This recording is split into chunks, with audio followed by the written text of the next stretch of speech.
Good afternoon. Oops.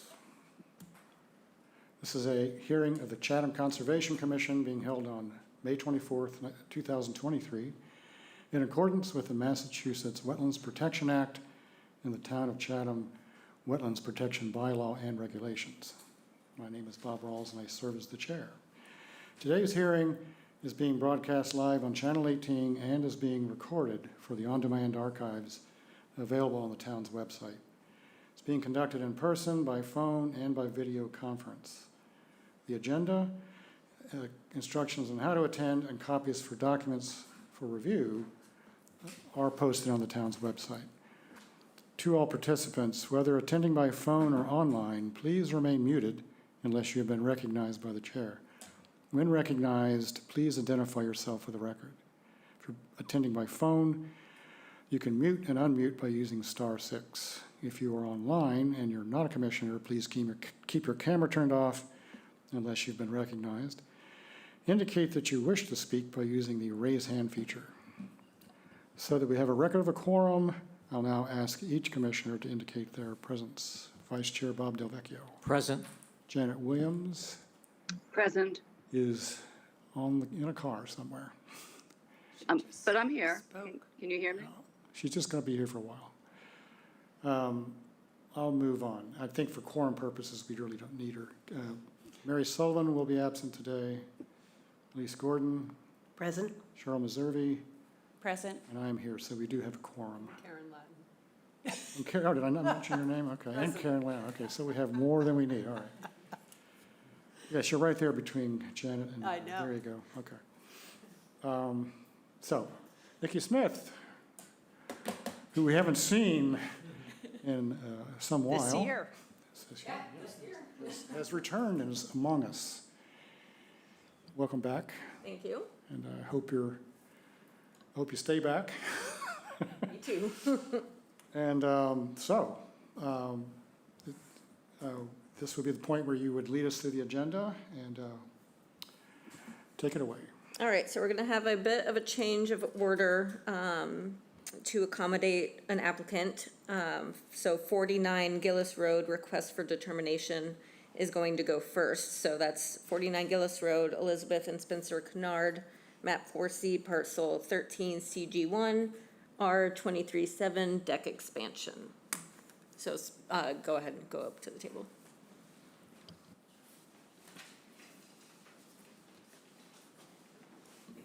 Thank you.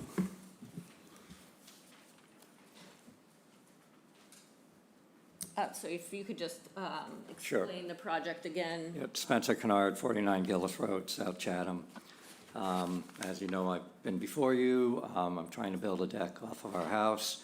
And from what I gather, the deck isn't an issue so much anymore as the spread out of where I'm going to do the mitigation, how it was going to look, where it's going to be placed. And I apologize, I didn't do that last time. So I think you now all have a sheet that shows the mitigation area, which is approximately 20 by 50 feet, which equals 1,000 square feet. And within that, I will be planting beach plum, approximately 13 plants. Up near the diamond piers, there will be inkberry placed. I will be adding bluestone underneath the deck.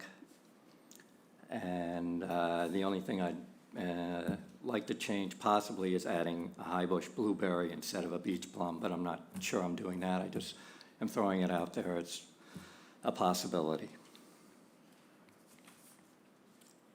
So Okay, that's basically. That's it, okay. Thank you. Mr. Kennard, any questions on the revised materials, which I guess is basically the planning plan and noting the gravel under the deck? Nothing at all, okay. So, we discussed last time, Nikki, the irregularity of this particular application being submitted as a RDA rather than an NOI, and how to condition it. I think it was Dr. Bob happened to be here at the time, and he made a recommendation that we could file a letter of some kind that listed the conditions. Is that the point? Yeah. So we can do that. It's not what we normally do, but in this case, we can do it. And the conditions would be, Gravel under the deck. you're Gravel under the- out of practice, out of practice. I forgot, after all these years, or all these months. So gravel under the deck, native plants.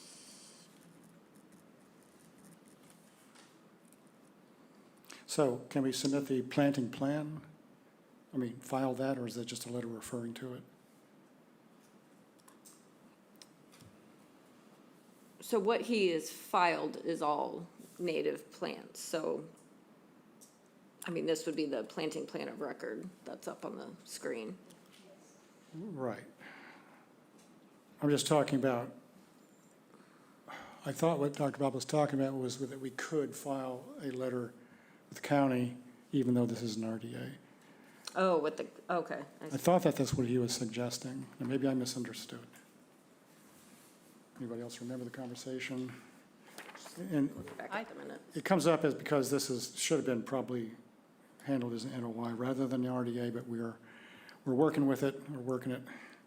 I thought it was said that with the detailed planting plan that he's now provided, that we could attach that with the RDA letter.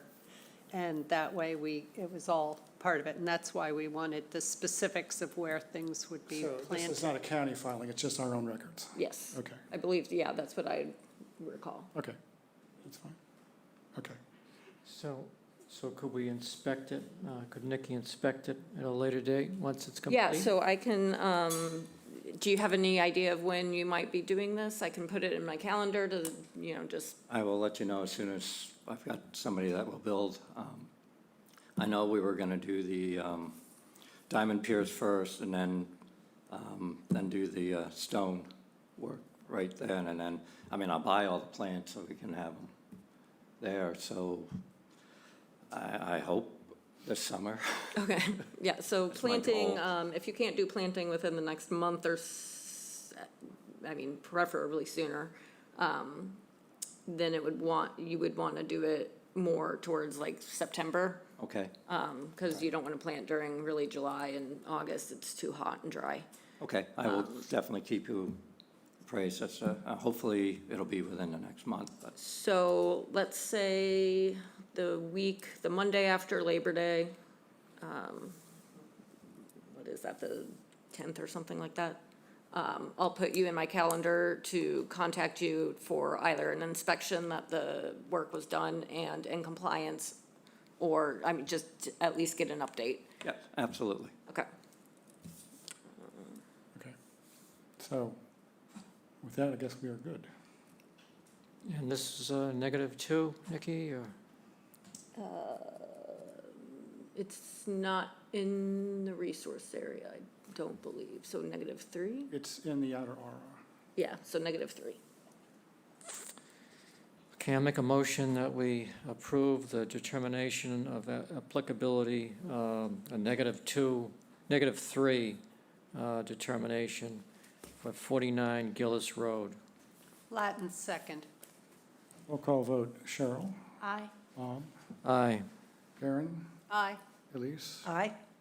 and I'm voting no, but it's okay for you because you don't need my vote, you've already got the votes, but I'm voting no because as a procedural matter, this is really not the way we should be handling it, and my colleagues feel differently, but that's fine. I don't want to set a precedent with this, so this is just a sort of a little protest vote, but you have your deck, and you ought to rush off now to your other matter. Okay, great. Thank you very much. I appreciate your time. Thank you. Bob, Someone it's take, Janet. Janet, oh, okay, I'm sorry, Janet, how did you want to vote? I would vote no for the Your same vote? reason. Same reason, okay, all right. That's two Yep. no votes and Yep. the rest of the ayes. I Okay. just, okay. Sorry, I didn't know whether you were going to come back on when your time came, but, No, I was there during the roll call. I don't know why you couldn't hear me. okay, okay. So for the record, Janet was here from the beginning. All right. All right, next we'll start back at the beginning with the request to extend an order of conditions for 41 Locust Lane, Jonathan and Alicia Downs, map 15F, parcel 53, SE 103407, removal of the existing 5-bedroom dwelling and construction of a new 5-bedroom dwelling, pool, and septic system. Can I interrupt for a second? Yes. Okay, sorry about that. That's not what my agenda is showing. It's showing, I think it's It- showing the Bob Duncanson thing. Dredge permit is Yeah, first. the dredge permit, but Bob's not here, Janet. No, so he had a 1:30 meeting and Spencer Kennard for the last one that we just heard. So we're going a little out of order, is basically what I'm Okay. saying. Because So the idea is Dr. Bob will be down here when, do you think? he's going to be down, he's going to just pop his head in and Okay. then we'll, Janet, do you want us to message you when he's down? I don't know, but Ted's got his hand up. Okay. Yeah, I'm online if you guys, I'm not sure unless there are substantial questions that we might need, Bob. I mean, I'm happy to, you know. I think he's pinch here it, if you mostly for will. the septic one. Right, that was my understanding.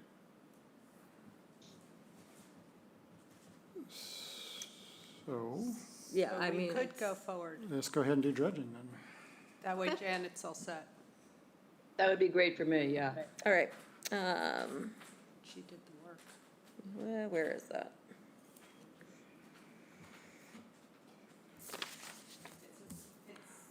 There's also, just while there's a Maureen Collins who has a hand up. Are you needing to ask a question? Can you hear me? Your microphone is muted. Just I'm one- all set, sorry. I'm all set, sorry. Okay, so you don't have a question, okay. You might want to, yeah, you can just take your, lower your virtual hand, that way we won't think that you need to contact us. Because it's an OOC. Oh, okay. I'll pull it up. All right, so with the dredging plan, Janet, do you want to summarize where you are? 'Cause since you did the heavy lifting on this, or I could. No, sure, it's easy. At our last hearing, I'm sorry, Nikki needs to Yeah. read it oh, in. she hasn't read it yet. Yeah. Okay, go ahead, Nikki, sorry.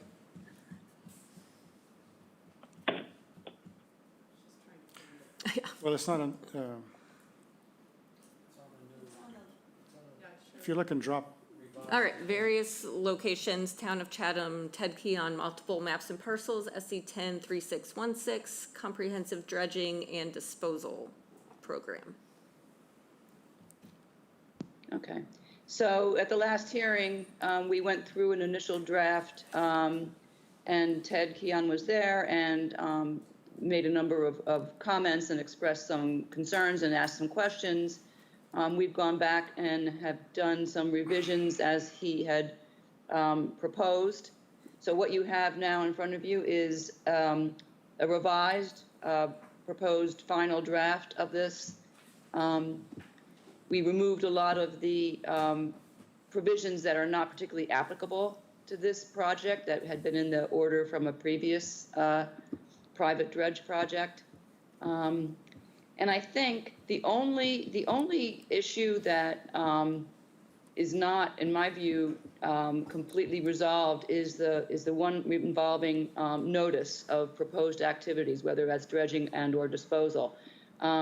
We had taken it out, or Ted had asked that it be removed, and I put in special condition 5. I accepted his proposed language that the director is the responsible party. Notification will include the identification of the proposed dredging footprint and disposal area. These are the notifications that go to the conservation agent prior to undertaking any work, whether it's dredge or disposal. And what I added here, and I would suggest, and is that is the language that says, based on the information provided, the agent may, one, require a pre-dredge meeting to review the proposed work, and/or two, refer the proposed activity to the full Conservation Commission for review and approval if the conservation agent believes there's a reason, an indication in the materials of a significant risk to any proposed resource area. And while I know that up until now, for the last number of years, this process has worked very well, and there's been more than adequate notification to the agent, and she's had all the information. I just got a little concerned. This is a 10-year permit, and while everybody works very well and the coordination is excellent now, I don't know whether any of us are going to be sitting in these seats in 10 years. I think it's pretty unlikely. So I wanted to put that in there so that the Conservation Commission has the ability to drill down into any proposed dredging or disposal activity if there's a reason to do so. And I think I expressed my belief that I don't believe that this would be invoked very often, if at all, but I think it's important that the commission have that ability. And I think that is the only change that I made. If I may, Janet, Yep. and the rest of the commission, Bob and I looked at that. Frankly, we don't have any issue with it. That makes okay. sense. And Okay. I think the intent is obviously to, let the town do its, good work that we do. But if there are projects that could very well happen or a change condition that require a modification that, has potential impacts, I have no issue with, going forward with more review from you folks. So I think that's fine. Okay, great. All right. Anyone else have comments, questions about the? I do have just one, and that is special condition 6, where it says, at the last sentence, it says, no eelgrass surveys shall be required for maintenance dredging within the footprint of previously authorized dredge areas. And in the earlier in that special condition, it makes the distinction between visual and detailed eelgrass surveys. Janet, was your intent, and Ted, is that the way you read it, to include both of those, or would it be just the more formal eelgrass survey? And I asked the question because I'm still concerned, and I think I expressed a concern early on, over 10 years, eelgrass moves. And so I would hope at least that a visual survey would be done before dredging anew. Anyway, that was my question and comment. If I may. Sure, yeah. That's an existing condition that we have in our current permits. It's recognized that, maintenance dredging in existing footprints, it's highly unlikely that eelgrass would colonize in an existing, maintenance footprint. So during previous permit developments, the state agencies, concurred, and they were the ones that actually put that condition within the, the permits that we already had. So it was simply a repeat of existing permit condition. Okay, maybe I'm not, my question is, during the 10 years, and you have these ZPDs defined, zone of forget now what it, potential dredging. And during the course of the 10 years, you might want to change the footprint of a dredge path to a different one within the ZPD. My question is, will there be at least a visual eelgrass survey done for the new dredge footprint before the dredging occurs?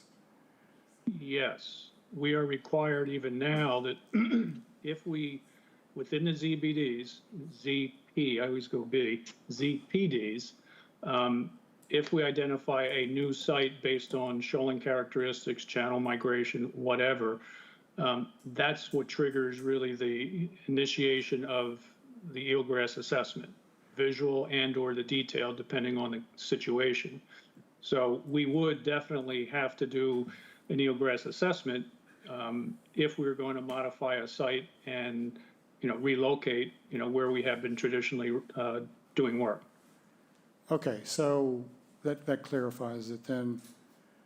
You'll do one or the other depending on conditions.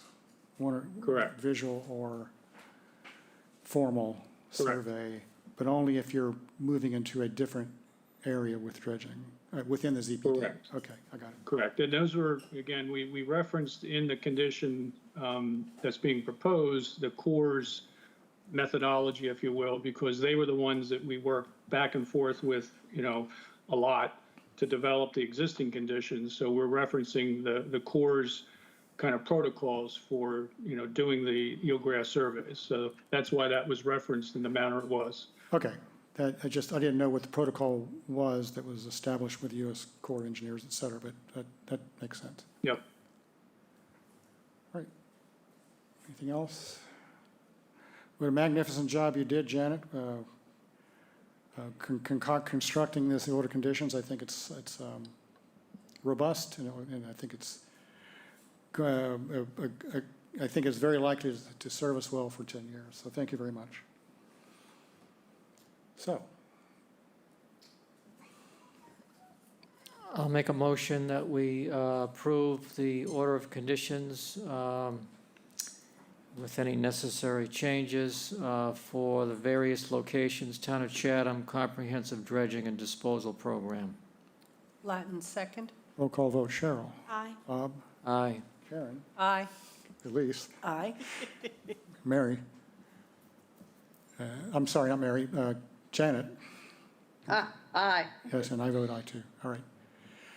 Thank you, Ted. And with that, I'm going to drop off and Let the record so show. Chris will be Yeah, yeah, thank you, I'm Janet. leaving. Thanks a lot. Thanks. Okay, bye-bye. Bye. Thank you, folks. Appreciate it. Bye-bye. We'll say 120 Janet left. All right, so now we're back to the top, right? Back to the line. 41, extension to the order of condition. It'll take a while. Gosh, come on. Extension for the order of conditions for 41 Locust Lane, Jonathan and Alicia Downs, map 15S, parcel 53, SE 103407. Removal of the existing bedroom, construction of a new bedroom, pool, and septic system. And I don't know if Stephanie Sequin is on the line. I think so. Looks like it, yep. Hi, good afternoon. Stephanie Sequin here. Can you hear me okay? Yes. Okay. Yeah, so we're just requesting an extension. The order of conditions is scheduled to expire on June 8th. All the work is done. All the plantings have been put in. I think it was just about a year ago that the mitigations plantings were done, so they haven't survived 3 years yet. So that's why we're requesting the extension. So this is for the project for the house. Does it, refresh my memory, the catwalk extension is a different?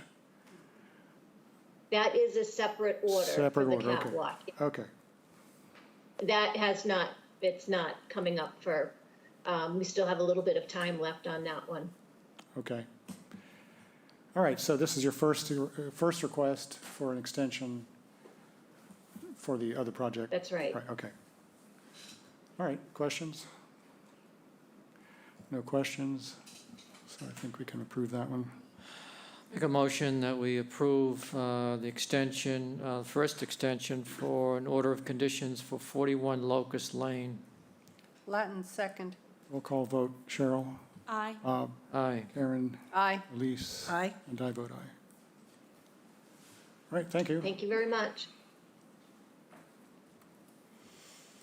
The next agenda item is a request for a field change for 42 Black Duck Landing, Thomas and Jennifer Smith, map 1D, parcel B5, SE 103584. Add an irrigation well and fire pit. Hello, Susan Ledoux from Eastward Companies. Hello. How are you? Here before you for the Smiths, who own 42 Black Duck Landing. And the field change request, as Nikki said, we submitted a cover letter and the site plan, which shows the proposed irrigation well in the fire pit. And the installation of the irrigation well is to provide water to the allowed above-ground temporary irrigation lines, to establish and maintain the proposed mitigation vegetation areas for the first 3 growing seasons. And in order to meet the required setbacks, the well will need to be located midway between the 50 and 100-foot buffer area.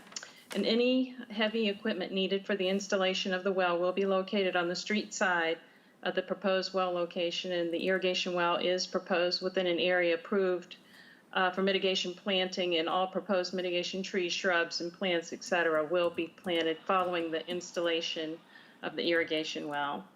And then the installation of the fire pit will be in the center of the previously approved patio area off of that new deck and sunroom addition that was approved. And the fire pit will be powered with a propane line, which is coming from the existing tanks, which sit on the lot line to the northwest.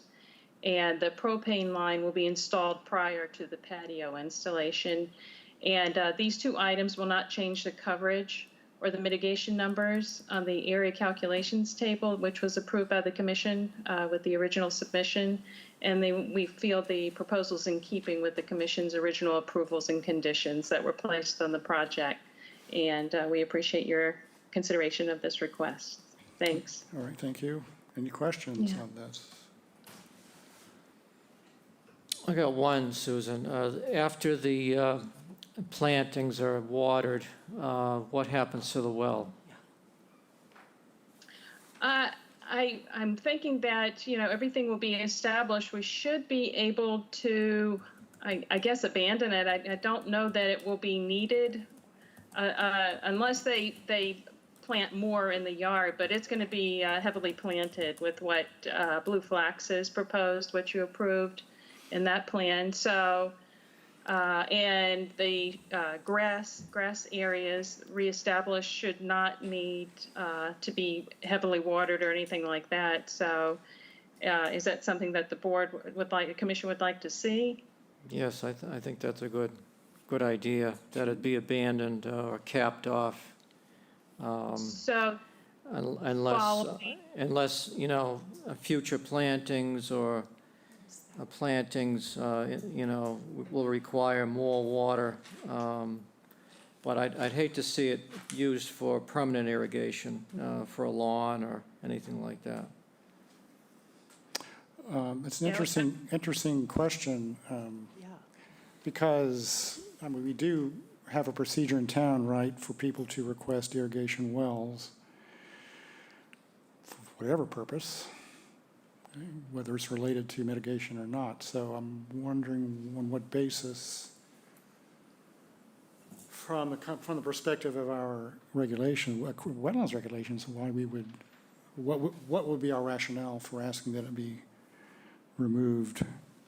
And It's mostly just the assumption that maybe someone's out of town or something and has it on an automatic timer, and it's raining that day and they decide to irrigate, the timer goes off. It's kind of more along those lines. As you know, the irrigation ban is completely lifted. right.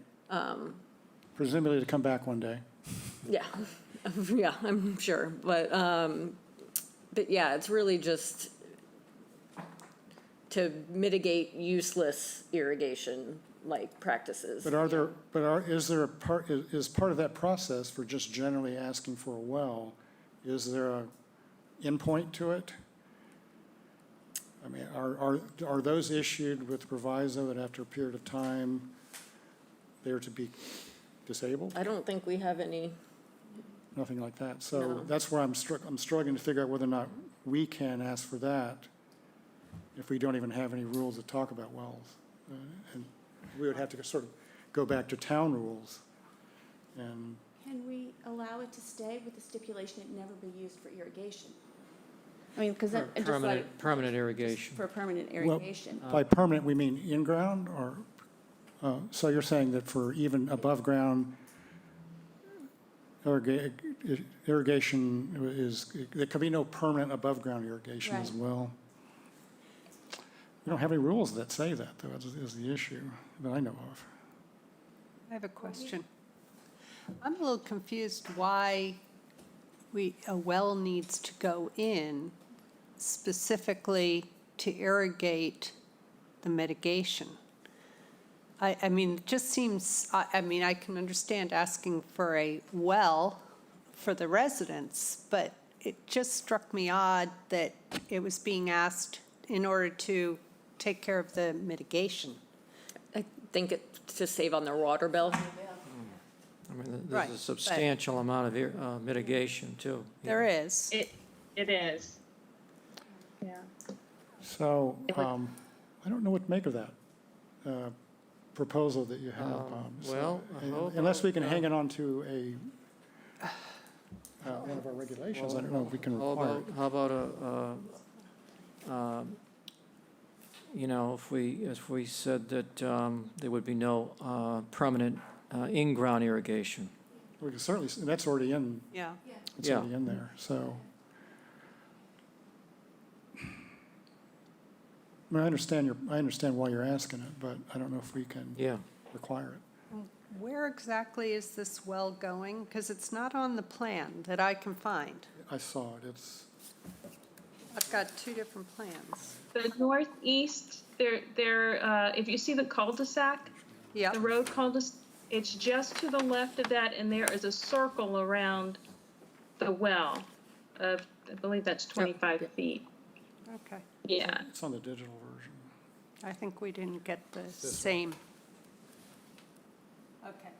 Yeah, I don't have the right plans, So I guess we got a revised copy of the digital and not the paper or something like that, I don't know. probably. Anyway, we see where it is. Okay, thank Um, you. Just to refresh my memory, what is the footprint of the well? I mean, I have one, but I don't know if they'd still do them today, like the way it was done for our house 30 years ago. What does it look like above ground? I myself, we'd have to ask one of my supervisors All right. or the well driller. I myself don't know. I'm assuming it's just somewhat a small, Ours Head is a square or foot. cap. Yeah, it's a square foot diameter, something like that. Is that what they are now? Okay, all right. That's what mine is too. Okay. All right, so, where are we? So if we put a ban, make sure there's a ban, which there is anyway, but that it's not used for permanent below-ground irrigation. Yes, that's certainly we're within our rights to do that, yeah. And Nikki, you could include that, right? Yes. Yeah.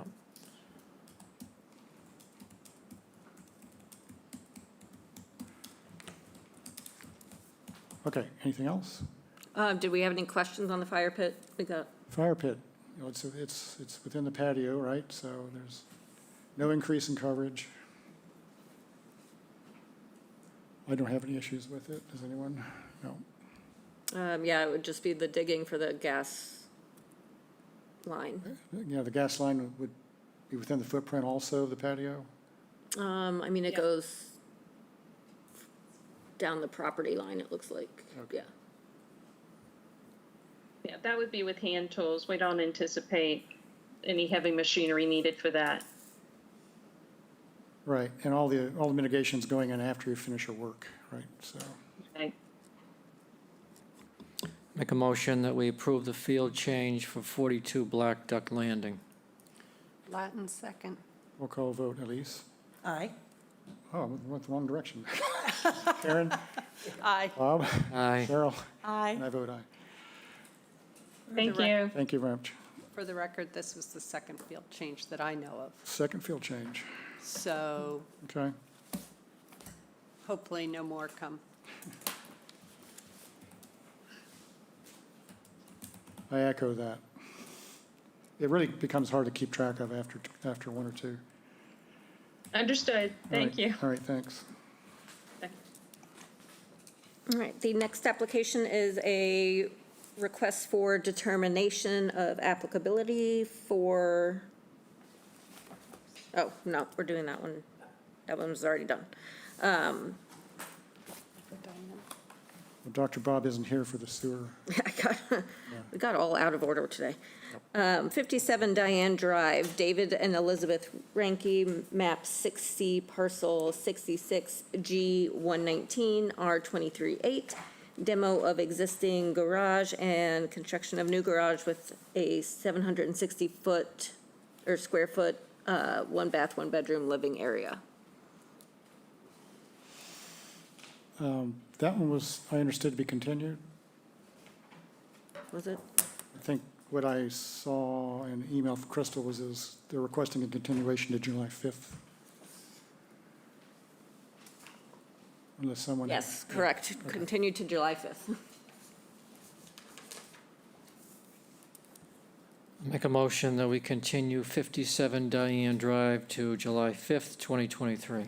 Latin second. Roll call vote. Cheryl? Aye. Bob? Aye. Karen? Aye. Elise? Aye. And I vote aye.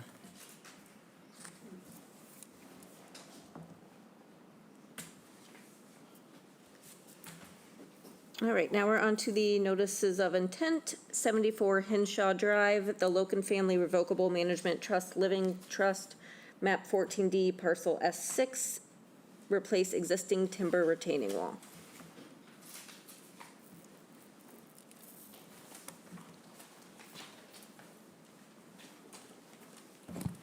Good afternoon, David Clark, on behalf of the Locken family. This is a notice of intent to strictly replace the existing timber walls that are underneath the deck and along the north side of the house. If you've been out there, you'd see that one of the walls is leaning quite a bit, and that was replaced several years ago. And the walls that are underneath the deck weren't replaced at that time, but you could see that those are all deteriorating quite a bit. And so the idea is just to remove them and replace them in kind. The resource area is a ditch that connects a former cranberry bog to the oyster pond. It runs along the westerly property line of this house.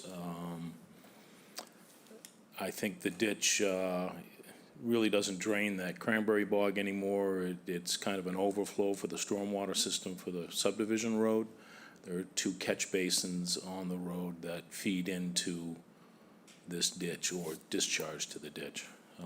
Subdivision was done, I think, in the early 80s, late 90s, and that's the way they disposed of their stormwater. I'd be happy to answer any questions. There's no mitigation proposed in that we're replacing in kind. Okay, I thank can you. answer questions. Thanks, yeah. Could this have been an RDA?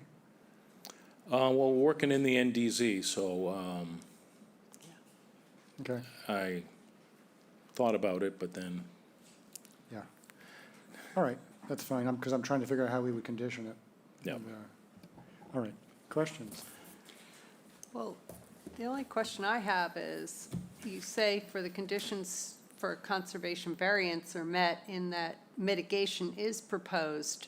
I'm assuming that you're meaning that the ivy will be, as you say, in the post-construction, will be allowed to recolonize. Because there isn't any mitigation proposed at all. I think what I meant by that is stormwater controls or erosion controls. There's no mitigation required because we're replacing in Right. kind, and no variance is required because we're maintaining an existing landscape feature. So you're saying a conservation variance isn't required, but it's in the NDZ, so it is. A variance is required for work in the Okay. NDZ, yes. And that's why he submitted as a, Yeah. NOI, really. And then my other thing was, you say that you're going to backfill with topsoil, and I was just curious how much might be needed, or you probably don't know yet, but, Probably very little in that Yeah. we're putting the wall right back in the same place. So the idea is to stockpile the material in the driveway and then bring it back down and backfill. Certainly, whatever vegetation they remove will take some topsoil with it, but I don't expect there be much being required to be brought into the site, if any at all.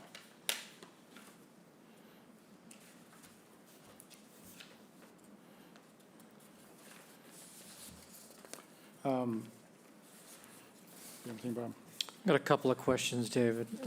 When the new wall is constructed, the current wall doesn't have an adequate amount of dead men. It seems like it's just buckling because Yeah. of the weight of the earth. Yeah, so they'll have to go back into the backfill and put the proper, Yeah, Dead so when men it's, in. when it's reconstructed, it'll be constructed with more dead men? yeah, And- absolutely. Okay. And then, it's, like you say, it's gonna have to be dug back, and there's a lot of pachysandra and ivy there. And the homeowner, Rold, was telling me that, he just wants the vegetation to just regrow back to the wall. But before that happens, it might take a while for that to happen. I'm just thinking of all the weeds that are gonna be growing in that area, before that happens, over the course of a year or two. So I'm wondering if, mulch could be used, just to shade the soil surface so the weed seeds can't germinate, right above the wall, along the top of the wall. But yeah, makes sense, yeah, absolutely. Okay. That's all I had, thank you. Actually, my ears pricked up the word ivy. There's a There's lot. a lot of English ivy. English ivy, and so this is in the NDZ. They've considered that, and the landscape estimates that they got just to replace the wall was a surprise to them. And then you add all that mitigation of removing the ivy and then the monitoring on top of it, because it's gonna take quite an effort to keep it under control. He's doing an excellent job, they are doing an excellent job now of controlling it in that it's confined within the wall. They mow the Cape Cod lawn between that and the wetland, so they're keeping it at bay, so it's not spreading. Okay. They can't escape. Yes. All right. Because obviously, I guess you anticipated the question. Obviously, within NDZ, when we seek an opportunity, when we have an opportunity to stamp out English ivy, we try to take it. But what was the other? Pachysandra as well. Yeah. Which I is- think the deer keep that in check. There's way more ivy. Too bad they don't. Cassandra, Too bad they don't eat English ivy very well. yeah. All right, so, anybody have any problems with keeping the English ivy there? Well, he told me his wife likes it for the privacy. I guess it trails along the bottom of the deck. And, Oh, it's a pretty plant. That's no question. so, Yeah, okay, so, unless someone wants to make an issue of that, I guess we will accept the argument that it is being kept. yeah, as long as it's Right. contained, yeah. Okay. Anything else? All right. So, this is pretty straightforward. This will be a very straightforward order of conditions. When's that date, Nikki? June 7th?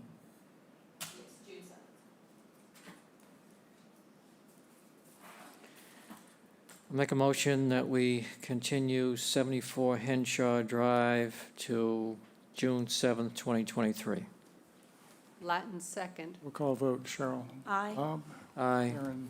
Aye. Lise? Aye. I vote aye. Thank you. Thank you, Dave.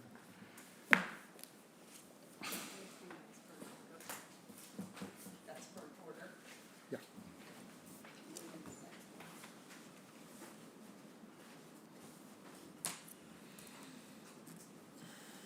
All right, the next one is 19 Pepper Lane, Abraham and Susan Batika, map 15E, parcel D5A, proposed garage addition. Good afternoon, David Clark, Clark Engineering on behalf of the Batikas who are in the audience.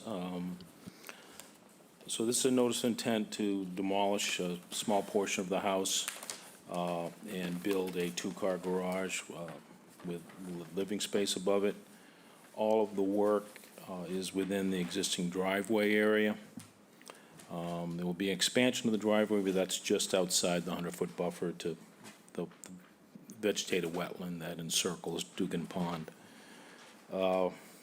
Right now, all of the site disturbance, the existing site disturbance is in the 50 to 100. The 0 to 50 is almost undisturbed. There's a little bit of lawn and fence, but there's no activity being proposed in the no disturb zone. Again, everything is being proposed as far away as they could get it and have the floor plan work within the existing house.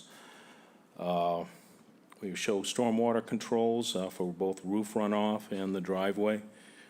We're putting a trench drain in front of the garage door to pick up all the runoff that comes down the driveway.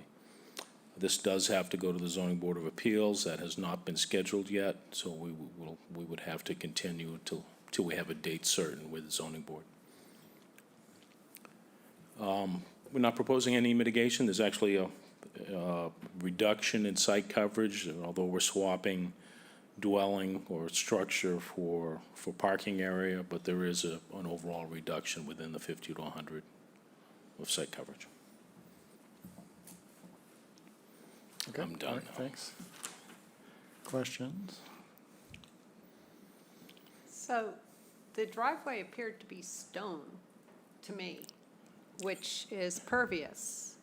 And if you're taking that away and putting a garage, that's impervious. So I'm just curious how you came up with that there's a decrease in coverage because you're taking something that's pervious.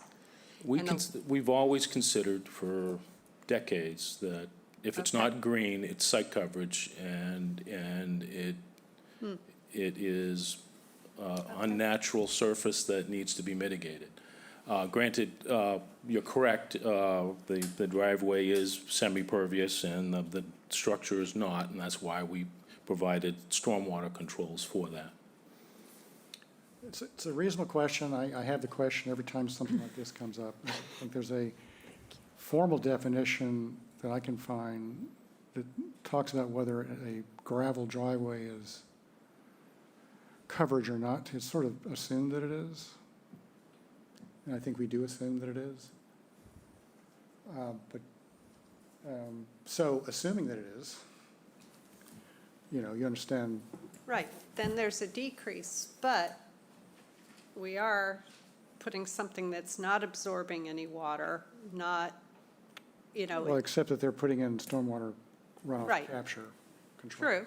So, I'm just saying, I would have loved to have seen some mitigation. well, sure, we love mitigation. And I know. I struggle with this too, with this one and other ones, but I do think that we are, unless we change the definition of coverage to be more precise, to omit impervious surfaces, I'm not sure that we can require mitigation for the removal of the replacement of gravel driveways with structures. So it'd be nice if we could. I think we should be able to do it, but we're not there yet. This house was built in '73, as I understand. I think so. I got the zoning ticket here, or the assessor's card. 1973, yes. Right, so that postdates the WPA, Wetlands Protection Act, but you probably remember better than I do when the town regulations were, which include the ARA, were put into place, probably after that, right?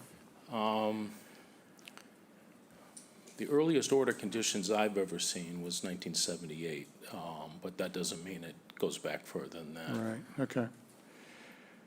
Because I was just wondering whether or not, when this house was built, whether there was mitigation required for it then. Oh, mitigation wasn't required till 2000. Even under Chatham, Yeah, 2000, okay. yeah, I mean, there were, some projects did require mitigation, but there was no written policy or regarding required mitigation till late 90s, early 2000s. Okay, all right. I mean, you look at some of the order conditions from the 80s and the 90s, and they're 4 pages long. Yes. Yeah. And with maybe a half dozen local conditions, like, I was just trying to throw a long ball here on whether or not we can get some mitigation out of this, but that's not going to work either, I think. I mean, full-time mitigation probably didn't start till 2006, when there was the major overhaul of your regulations Yeah, that created the okay. NDZ and things like that. All right, thanks. Anybody else? Let me try this, David. On the left of the, to the west of the, where the new addition's going in, there's a bed right there where the wall is going in. In other words, the retaining wall, the new retaining wall is gonna remove that existing bed. You know where I'm, Yep, Okay. let's see that, yep. and there are some plants in there. So what I'm saying is, you know, give us a few mitigation plants, you know, for that area there. Well, the wall's required so we can get into the second bay of the garage, so. I understand for- that, but you're still removing, you know, some plantings in there and some Yep. soil. So anything goes back, you prefer that they be straight natives, is kind of where you're going, I think, with that? Yeah, I don't I'd like think to that see would some be a problem natives. for the Batikis, no, not at all. Yeah. Excellent. Thank you, Bob. You found a way. You found a way. All right, so you're making notes.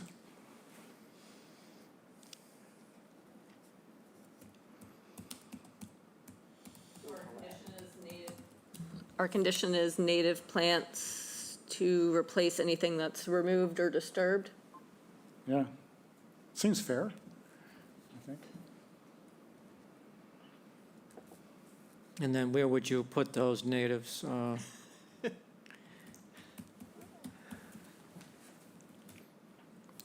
could we leave that to the, The meeting. Leave it to the agent? yeah.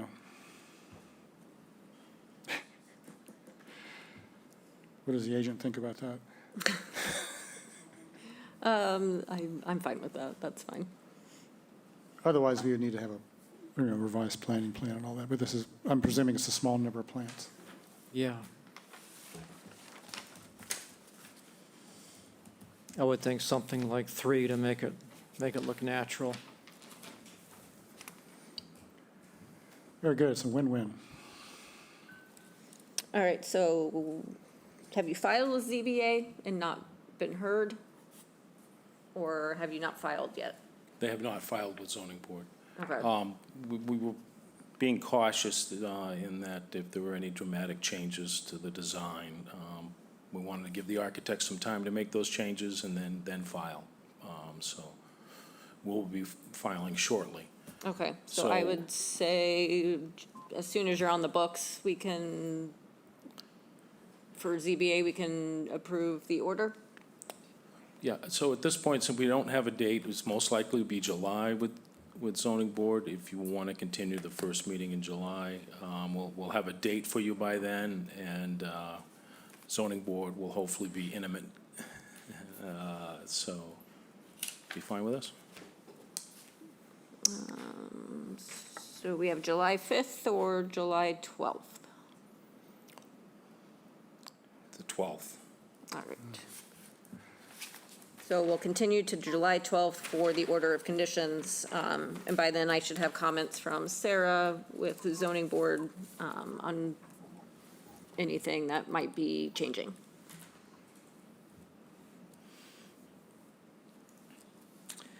Make a motion that we continue 19 Pepper Lane to July 12th, 2023.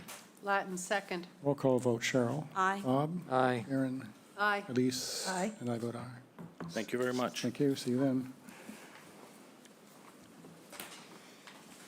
The next notice of intent is 299 Cranberry Lane, Timothy F. Ryan, map 15K, parcel 7-7, SE 103594. Redevelopment of property, new house, guest house, septic, sports court, and land management plan, and the applicant has requested a continuance to June 14th. I'll make a motion that we continue 299 Cranberry Lane to June 14th, 2023. Latin second. Roll call vote, Cheryl. Aye. Bob? Aye. Karen? Aye. Elise? Aye. And I vote aye.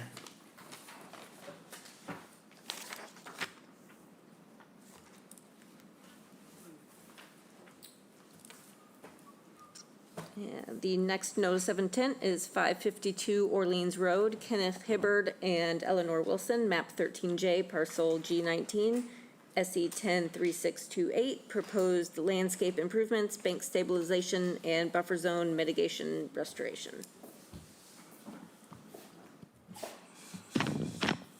Good afternoon. For the record, Jen Crawford from Crawford Land Management, Sean Riley from Coastal Engineering is here. I'm hoping that Bill Riley is there in person with you in the audience. I am. There he is, perfect. So with this project in particular, I know all of you know that there's a history with this project with an old enforcement order under a previous owner. So if I could just share screen, I just want to run through just a quick recap. Let me get here. All right. Can you all see that all right? We can. Yes. It's, All right, excellent. So just before we get into anything new that's proposed, I wanted to just give you a quick recap of what had happened on the property previous and where that was at. I think that will maybe answer some questions. So I think it was back in 2019, the previous owner received an enforcement order for modifications to the coastal bank, doing a bunch of grading work, removing vegetation. And our company was involved along with Coastal Engineering to put forth a plan that would satisfy the requirements of that enforcement order. So this is the approved plan that went along with that enforcement order. It was dated back from June of 2020. The work was done and completed for this enforcement order in spring of 2021. So the areas highlighted in the plan were the approved restoration areas, and those plantings have been in place for 2 years now, and they're actually doing very well. And so just to recap, here's a site photo from last spring, early summer of that restoration area. So you can see where that the dock is, and then this all in the foreground is part of the restoration area where those restoration plantings went in. So I just wanted to make sure to give you a very quick update and synopsis of what had happened under previous ownership, and that is underway, and the current owners have been diligently, they've hired us to diligently take care of this. So this area has been being maintained, et cetera, for the last year that they have owned the property. So. all right, thank And you. I think. Thank you, Jen. Can I Yep. just interrupt you? Could you put Sure. that plan back up on the screen? Yep. So we have been searching for the plan, and of course, what we came up with differs from what yours. So what date is yours? So the one referenced in the order, I believe, was the 6/29/2020. So we have our revision blocks over here. There was a few revisions that the plan and the project went through at that time. So this is the most current date in the plan that was approved. Okay, I don't think we have that one. Okay. in Well, it any- was in any done, there was form. a different agent and all sorts of stuff at that time. So I'm more than happy to send this over to you. If you wouldn't mind, the digital version especially, but Absolutely. That, and can you zoom in a little bit on that, just on the mitigation area? Yep. Yep, so just for some background, this obviously was one of the things I've been Okay. dealing with when I first kind of started, and I have never been able to find the file. I have no idea. I have I have a thick file that has all of the tickets and everything, that they got fined, but I don't Yeah. have any of the, like, actual plans or restoration order or anything. And I have searched the office high and low to Nikki, find it, so I don't know where it is. Extensive file, and I am more than happy to share all of it with you. That would be great. Sure. All right, so that mitigation area depicted is much larger than what is depicted on the version from April, the April 20th. So it's good to have this. Yep. Okay, so Well, and- I just wanted to get that ironed out. Now, go ahead and continue if you would. Yep, absolutely. So I'm going to just turn it over to Sean really quickly, excuse me, to walk through the existing conditions, because their existing conditions plan was updated after that work was done because we had to reestablish the grading of the coastal bank and everything. So I'll let him walk through this. Sean, just let me know if you need me to. Yeah, if you could just zoom in on the lower half of the screen where the house and the driveway, really just the relevant parts of it, and just pan up a little bit. Good? Very good. All right. Yep, so the resource areas in this area, we've got an edge of marsh right on Frostfish Creek. We've got land subject to coastal storm flowage. The flood zone intersects that steep slope that you see to the right of the driveway. And at the top of the slope, you see it labeled as top of coastal bank. So the 50 and 100-foot buffers are off of that top of coastal bank. The project before you, Jen will get into, but essentially it's making improvements to some of the tired improvements that have seen their lifespan. Essentially, you have a gravel parking area that's at the top of the coastal bank. You've got dry laid cobble driveway between the gravel parking area and the house. There is a set of concrete steps that are inset into the slope to the left of the garage, leading up to the front door. There's a walkway with a couple of retaining walls, short retaining walls on the right of the stair, and also one to the left of the stair that wraps along the edge of the driveway. Also to be noted is the stone wall that is up along, running parallel to the house as well, between the 50 and 100-foot buffer. Should be noted that all that area is lawn area on the existing conditions. So what Jen's going to show you coming up is a replacement of majority of those components. There is a view easement, and Jen, if you want to just highlight that line that runs along the back of the house. We're not doing anything within that view easement. Jen will talk you through what we're doing at the toe of that slope for some scouring that's going on with some fiber rolls. But essentially we've kept all of the work to the south side of that line due to that view easement. So Jen, why don't you take it from here and walk them through the proposed. But just, Sean, the view easement Yep. is for a neighbor or for this property? It is for the it's neighbor. for a neighbor. For the neighbor, okay, To the northwest. okay. And from what I understand, the abutter that came in, he may be at this meeting today, moved in after the work was done from the previous owner of this property under that enforcement order. So all the plantings were in place prior to their moving into their property. So all the work that's going on now is to the south of that line. So you see Jen will walk you through the shaded stuff that was under the previous. Yeah, Mr. Chairman, I've been in communication with the neighbors, making sure that their concerns regarding the view easement are addressed. And we've reached an agreement with them regarding how the property is going to be used. Well, we have the outline of an agreement. I don't know if we actually have an agreement yet, but in any event, the most significant thing from your perspective, is that none of the work here is proposed in the view easement, except for the plantings on the low side there that we believe won't interfere in any way with their view easement.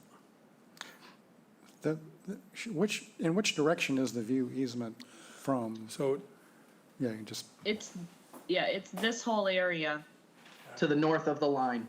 oh, I Yeah. see. Is the view Oh, easement. okay. Oh, So one of the reasons why we showed the plantings from that old approved plan on here was to hopefully alleviate confusion in terms of what we were proposing versus what had been done previous, but somehow it just seemed to confuse everybody more. So hopefully this is a forum in which to clarify.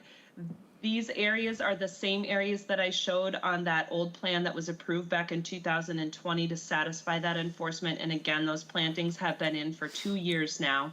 The orange line on this plan represents the view easement line. And on within the view easement, no new shrub or tree plantings are proposed at all. There is some minor work that is proposed, but nothing that affects to my knowledge, the language of the easement in terms of plantings. So with that out of the way, and actually it might be easier if I show you a few existing conditions photos. Wow, they show up really big. All right, so with the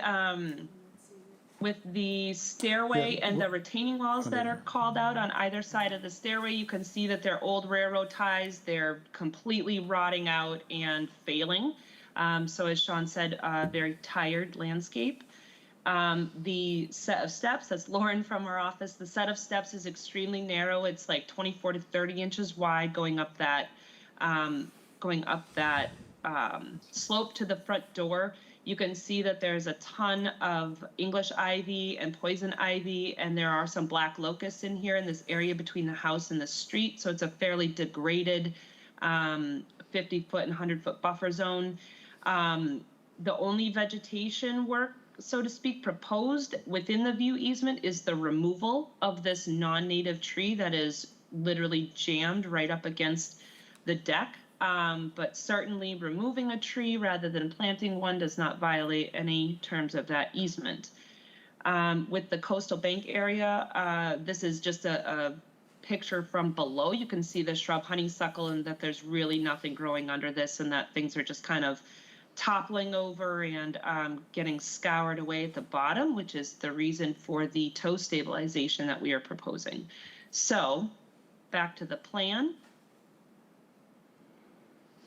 Let me get to the right spot. So the area outlined in green is the existing dry laid cobble driveway. Is that flashing on your guys' end or just on mine? it is. Weird. It is. Huh. All right, there. Maybe it likes that better. Either way, the green is the outline of the existing. You can see that we're literally just nipping and tucking this to make it a little bit more of a uniform area. We slightly widen the driveway here, coming out onto Route 28. This is with the vegetation and the slope on this side. It is a very dangerous way to enter and exit this property. There's a tuck under garage. And there is not a lot of way to turn around. Even with, I drive a small pickup truck and pulling in here, it's like a 30-point turn to try to maneuver to get facing so that you can leave this property because backing out is a suicide mission. So they're just minor modifications to what's already there. This pink area is where the existing gravel is. All we did was basically slid that area and expanded it down here a little bit more to give a little bit more maneuverability through here so that you can actually maneuver a vehicle and safely exit this property. I'm going to try to zoom in and hopefully it won't flash anymore. We'll see. Oh, doesn't like me. Either way, the stair configuration and to get into the front of the house is the exact same as it is now. We've just simply widened it to be 4 feet and pulled it off the house just a tiny bit. so that we can actually get a landing in front of the house that is up to code and that is, so you can stand there with a bag of groceries in your hand and actually open the door and walk into the house. So the steps and the configuration is the exact same. We called just to rebuild this little retaining wall. It's basically a rubbly stone wall that's falling apart. So again, it's built in basically the exact same place. We are calling for the restoration of these areas. You can see noted on the plan, there are some small locusts that are growing in here that need to be, that we would like to remove. And we have additional plantings, new ground cover woodland plantings. For the coastal bank, there are a couple large locusts. There's one in particular right here at the top of the bank. I'm very nervous of that wind throwing and taking half the bank and half the driveway down with it. So the locusts are definitely included in this proposal for removal, installing a fiber roll array along the toe of the slope behind mean high water to help stabilize that, and then revegetating the top. That fiber roll installation does reach over, so to speak, in that view easement area, but this area is keyed only to be seeded with native grasses. Any of the shrub plantings have been kept behind the view easement area, and the same for the restoration area between the front of the house and the road. So that is the entire project. At this time, it is best for us to just let you ask whatever questions you have, I think. Okay, thank you. Yeah, just clears things up considerably for me. I was going to ask you to put that, show us that I can put it again, back up. because Sure. I don't think I've got one that looks like that either. I don't It have. just doesn't have the color on it, but this should have been the one that was submitted. Well, I don't have one with a big box with red letters. Is that, should I have that or not? And there were No, three. it's, That's just for you? yeah, this is just a I diagram see, that I okay. did. Yep, but we do call in our note on the actual plan that was submitted, we call this out as the previously installed mitigation plantings as part of the restoration order and everything else. So we do note that on the plan of record that you have. I do see it now that you pointed it out. There's a little arrow ran off another direction that I didn't pick up on, so that helps. I didn't understand the view easement, which direction it was coming from. Now I do. But Yeah. there's a lot of complicating and colliding This is factors yeah, on there's a lot of this, things happening property. here, no question about it. All right, so, So just real quick, someone from 560 Orleans Road here that wants to speak or on the call? Yes. All right, go ahead. This isn't a butter. all right. This may clarify the views of those two. Steve Goldstein, 560 Orleans Road. I'm the abutting. Are you the one with the view easement? Yes, I'm the one with the view easement. There's also a easement for ingress and egress across the driveway to our dock, which is partially on their property.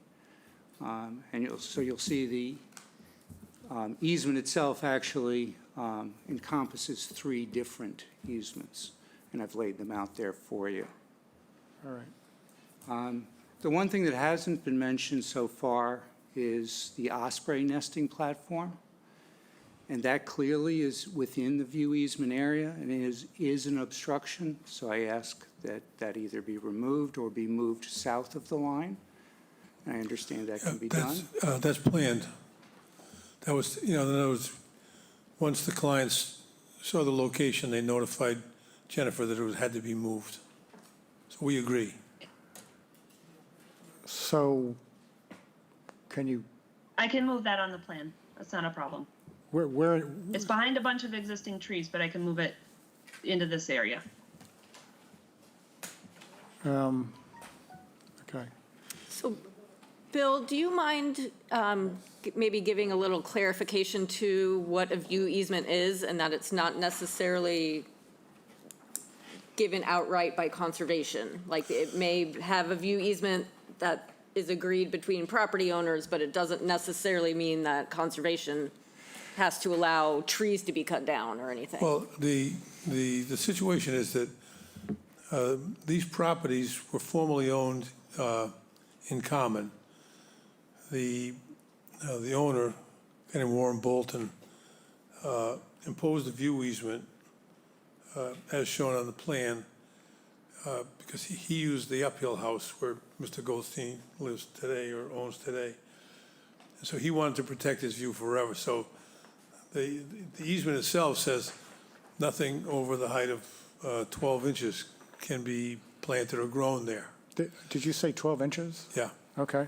And so and the enforcement of that really is something for Mr. Goldstein.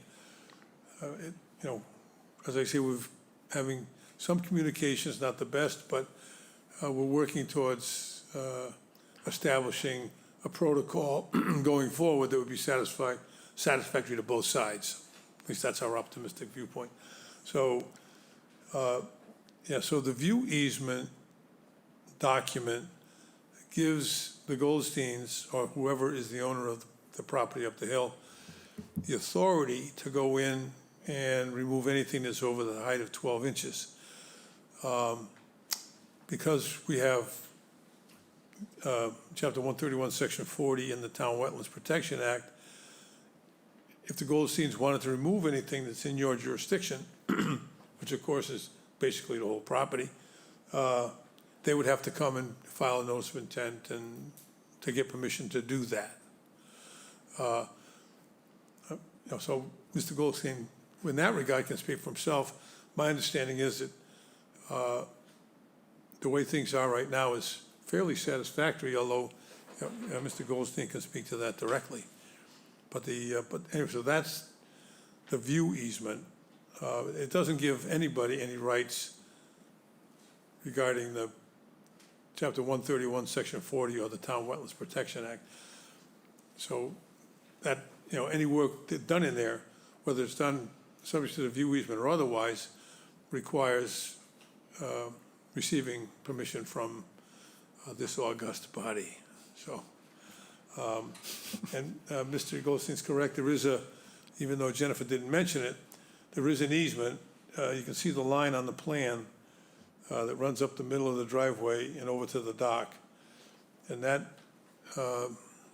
shows the location of the access easement for people who would service the dock on behalf of the Goldsteins. Yeah, who owns the dock? The Goldsteins. Oh, I see, okay. Because I couldn't, all right. The property line was unclear to me. It does cross the property line. I see. Okay. So the other easement is just access to the dock? For servicing the dock. Okay. That's correct. All right. So, this is a thick document. We can't look at this now. We'll have to. It is thick, but there isn't much to it, I don't think. Okay. A lot of words and a lot of pictures. And Some pictures. We would normally want to have stuff like Pictures, this. and I broke down the easement, which I'd previously given to you, 3 parts of the easement. Yeah. And used their survey to show you exactly where they were, because that obviously was adding to the confusion. Yeah, it's coming into focus now. All right, so I guess now we can focus on the actual NOI. Right. Now that we're caught up. Anybody want to go? Start first. Well, I have a question. It looks like, by my count, there are 14 trees to be removed. And 19. 19? I missed a bunch. But I don't see that any trees are being replanted anywhere, not even a one. So I was curious about that, if somebody could speak to that. Yeah, Jennifer would have to address that. Yep, I can definitely speak to that. So a number of the trees that are being removed are black locust.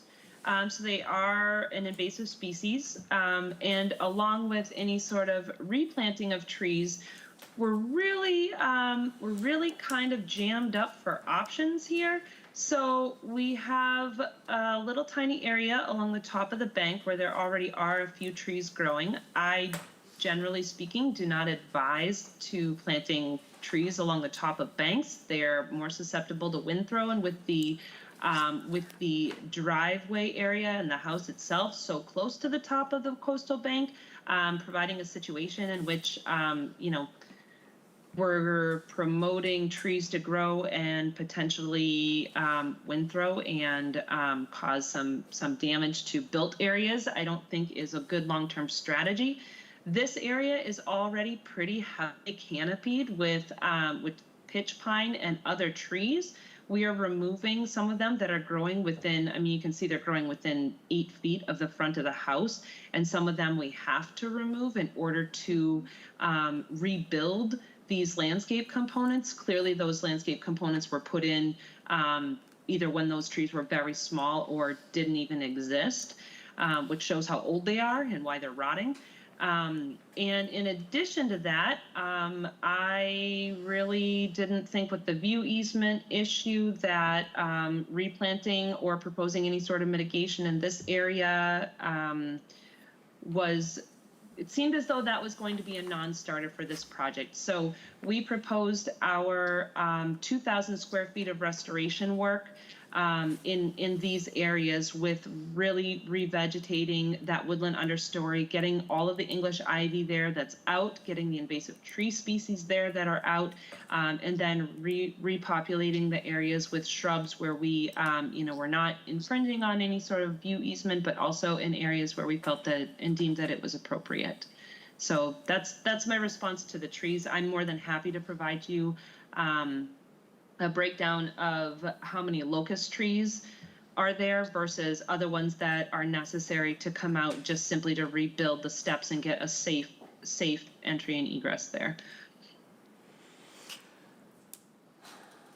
Well, I mean, there are areas in front of the house or to the side that aren't in the view easement that maybe, I don't know, it just seems like an awful lot's coming out, and they're not all locust. There's oaks you're and right. cedars and things. They are, and that's true, but the only reason they're coming out is because they're necessary in order to be able to do the construction Right. work. The other thing that I should note is there is overhead power line. So there's overhead power that runs along 28 here that these trees along the property line are kind of growing into, but that's not part of this proposal, nor is it necessarily our issue. But the overhead power, it's overhead power that's serviced to the corner of the house here, which is going through a whole bunch of existing trees. So there is an overhead power power line here, just something to note.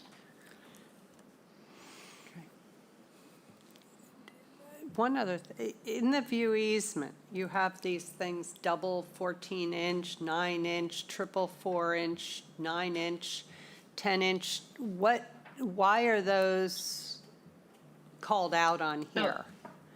Because they are existing oak and pitch pine trees that are already there and are remaining. We're not proposing to touch them. And there's no intention to try and take them down to 12 inches? No. I mean, No. which Nope. seems absurd to me.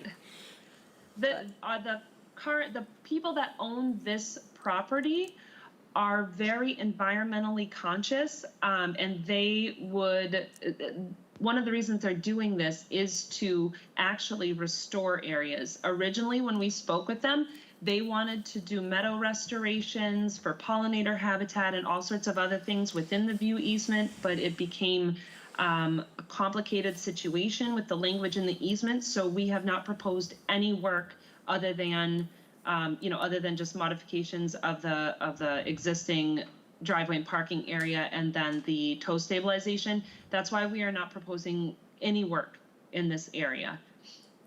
Okay, I just wanted to make sure that there wasn't a reason that those were being called out, because they are in No, they're called the out as view existing to easement. remain. Just existing. Yeah. In general, we're required to show those Right. on a plan. I just wanted to make sure there was, since it's a view easement, there was no plan to deal with them at all. Well, There is not. that would be up to our neighbors, not to us. Okay. Yeah, go ahead. Anyone else over here? I got a few questions, Jen. Right next to the pavement on the southwest side along 28, there's Yep. ivy along that bank. And you're not showing that you're going to be removing the ivy along there, correct? So we have shown our work to end at the property line. We've shown our work to end at the property line. And what happens to the product ivy in the future then? Will that migrate into your plantings? Honestly, our guys will I doubt that the state would care, but to make sure that our permits are clean, we typically don't show work over property lines, but I'm fairly certain that when our guys are there, they will probably get rid of the ivy growing in the state right of way. Can't believe I said that on public I record. can't either. But if not, then it would be maintained just as though every other project, and it will be maintained at the property line. That's why we have maintenance and monitoring in all of our plans. Okay, or maybe you could put a barrier there of some kind? English I think just ivy can kinda removing crawl it's a lot over easier. everything. And I'm pretty sure DOT doesn't mind if we take out the English ivy. Okay. In the view easement, there are existing red cedars that were planted not too long ago. Those are going to remain, those 4? Yeah, those are. Yes, those, Yeah, we all have- the plantings that are we have an currently agreement there with are the- intending to remain. We have an agreement with the neighbors that they're to remain. Okay. And then there are some trees along the water, along the coastal bank. Those are going to remain as well? Anything that's existing that is native, that isn't in the way, so to speak, of installing the tow stabilization will absolutely remain. So anything that you see on here that's noted, that shows a canopy and that has a size on it, those are all intending to remain. All of the locusts, no matter where they're located, will be removed as an invasive species and part of that restoration work. Okay. And there's enough along the coastal bank to kind of keep that together along the bank there? Not enough vegetation? And you're planning on planting more, correct?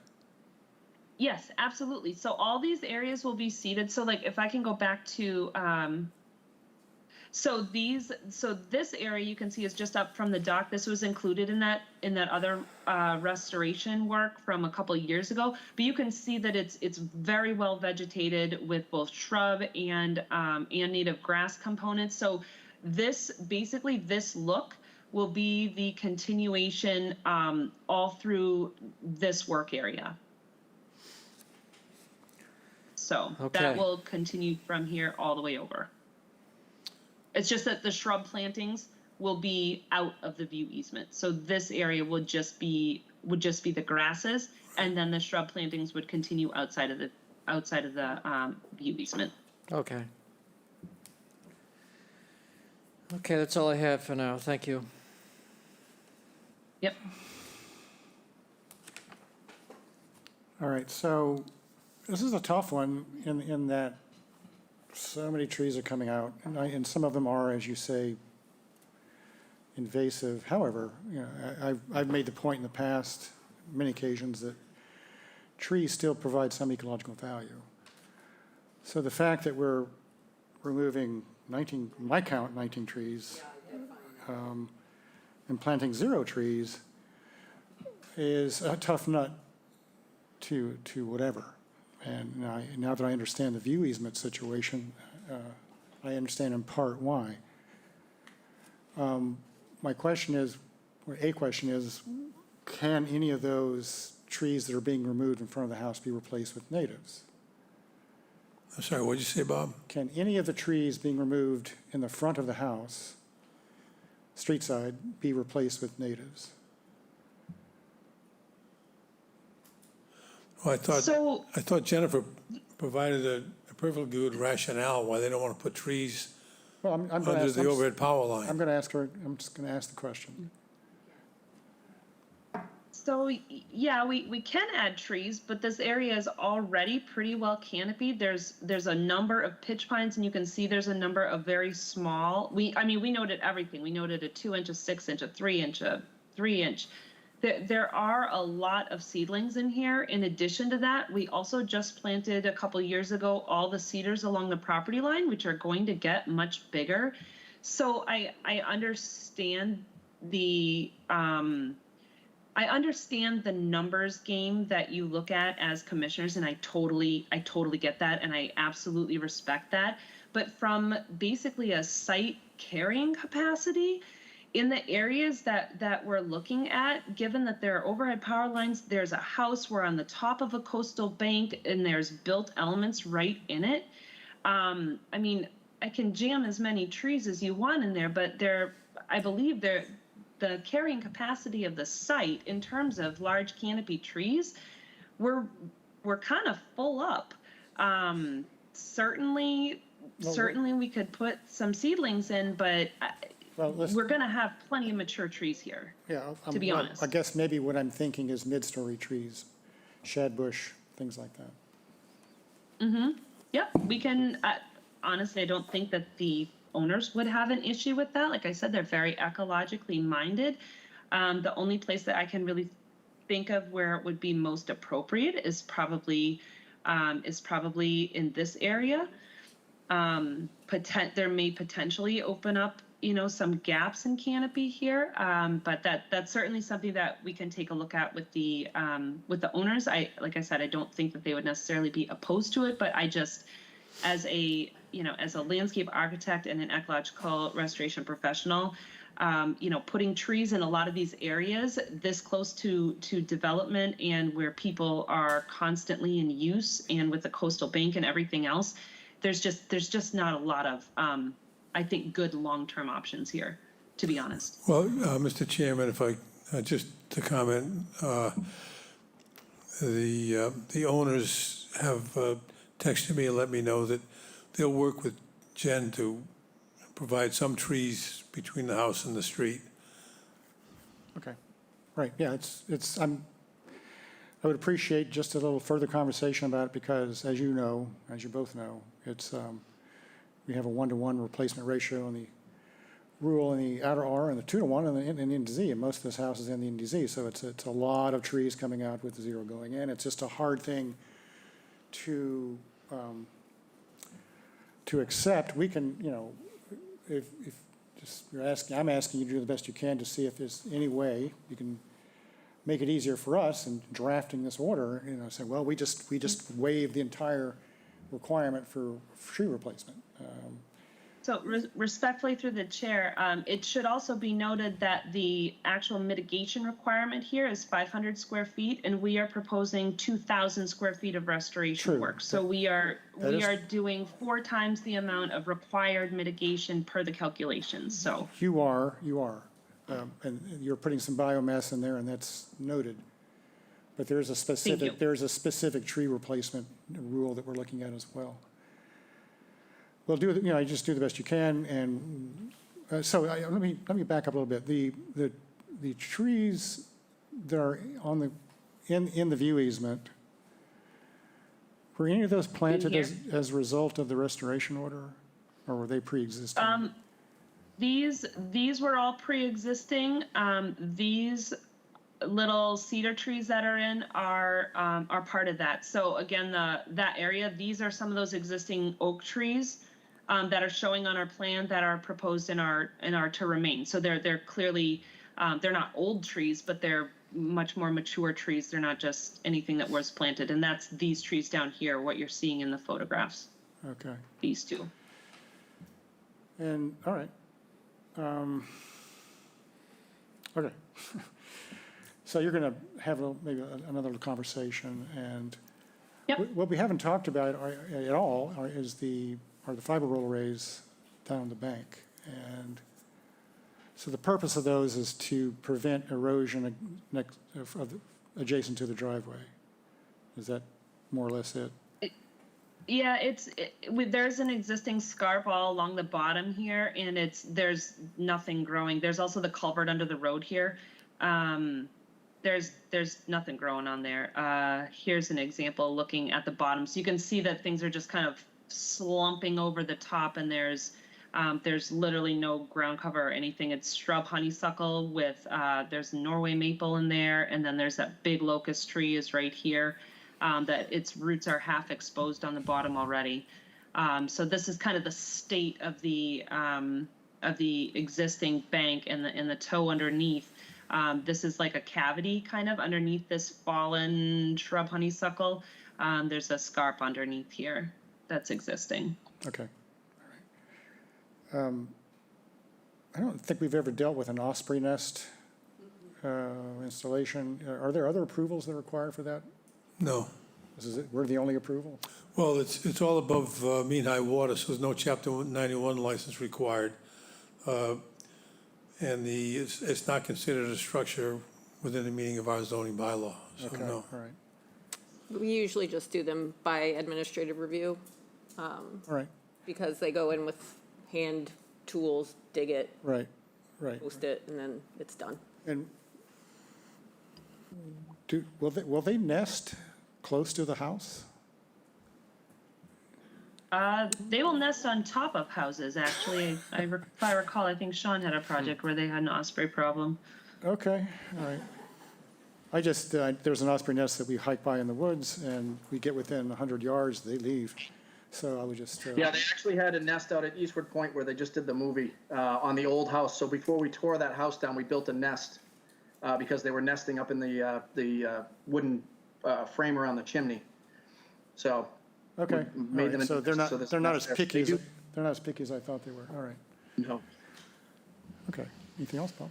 Just quickly, so that structure will be moved south on the new plan as well? Yeah, so it's south of the view easement line. Yeah, and the non-native ornamental, the Japanese umbrella pine by the deck, you could probably sell that after you dig it up. Just a comment. Probably. I'm sure it probably costs more to dig it up and move it than it would. It's pretty valuable plant, I think. Well, Okay. what we'll do is we'll dig it up and put it by the street and say, free. Be sure to leave a root ball, though. And let me know when you do it. Yeah. We can always have it delivered to Bob's house, so. All right. Anything else? So, go ahead, Cheryl. Just one suggestion, as we're concerned about all those trees taking out, is there any way you can just leave us a snag? I mean, they're environmentally conscious people, maybe we can just leave something for the woodpeckers. As long as it doesn't affect the installation of the fiber rolls or anything like that, or any of the construction work, we can definitely talk to the owners about that. Like I said, they since I've known them in the last year, I think they've gone on 2 or 3 trips with National Geographic to like all these amazing areas, and they're truly an amazing couple. So I'm sure they would be amenable to that if we can find a good spot. Thank you. Or an osprey nest on top of a snag. Okay, so we're gonna, you don't need any other approvals? I beg your pardon? You don't need zoning or anything like that? No. Okay. No, so I guess the question is, get a short continuance so Jen can work with the property owners about putting in some native trees between the house and the road. Yeah, and I assume that it's a strictly non-starter to put anything more in the view easement area. I would say the answer to that is yes. Is yes, okay. You're nodding your head, yes, okay. Not even something this tall. No. Just Under 12 inches. 12 inches, okay. All right. When are we talking to? We're talking, How much time do you need, Jen? This is something that's very fast for me, so the next possible agenda that you can get us on, we will be ready. That would be June, we don't have a meeting next week, so June 7th. Perfect. You will probably get a plan by the end of the day tomorrow. Perfect. And I will also, Nikki, will also, I'll have Lauren go through the file and pull everything from that old enforcement order situation. Do you want all of the iterations? There was 3 or 4 that were submitted. Do you want them all or just the final one? Let me just double check what I have in our file, but Okay. at least the final iteration would be good. Sure. I'll make a motion that we continue 552 Orleans Road to June 7th, 2023. Latin second. roll call vote. Cheryl? Aye. Bob? Aye. Karen? Aye. Elise? Aye. And I vote aye. Thank you very much. Thank you. Thank you. Thank you very much.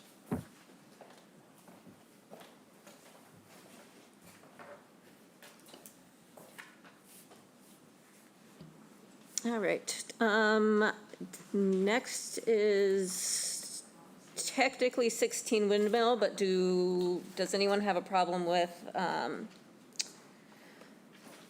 Dr. Duncanson going first for the Sewer I'm project. trying to find, this is the one that's missing. Let me take a vote. No, I don't think there is any objection. All right, let me open it up. All right, various locations, Town of Chatham, C list for map and parcels, sorry.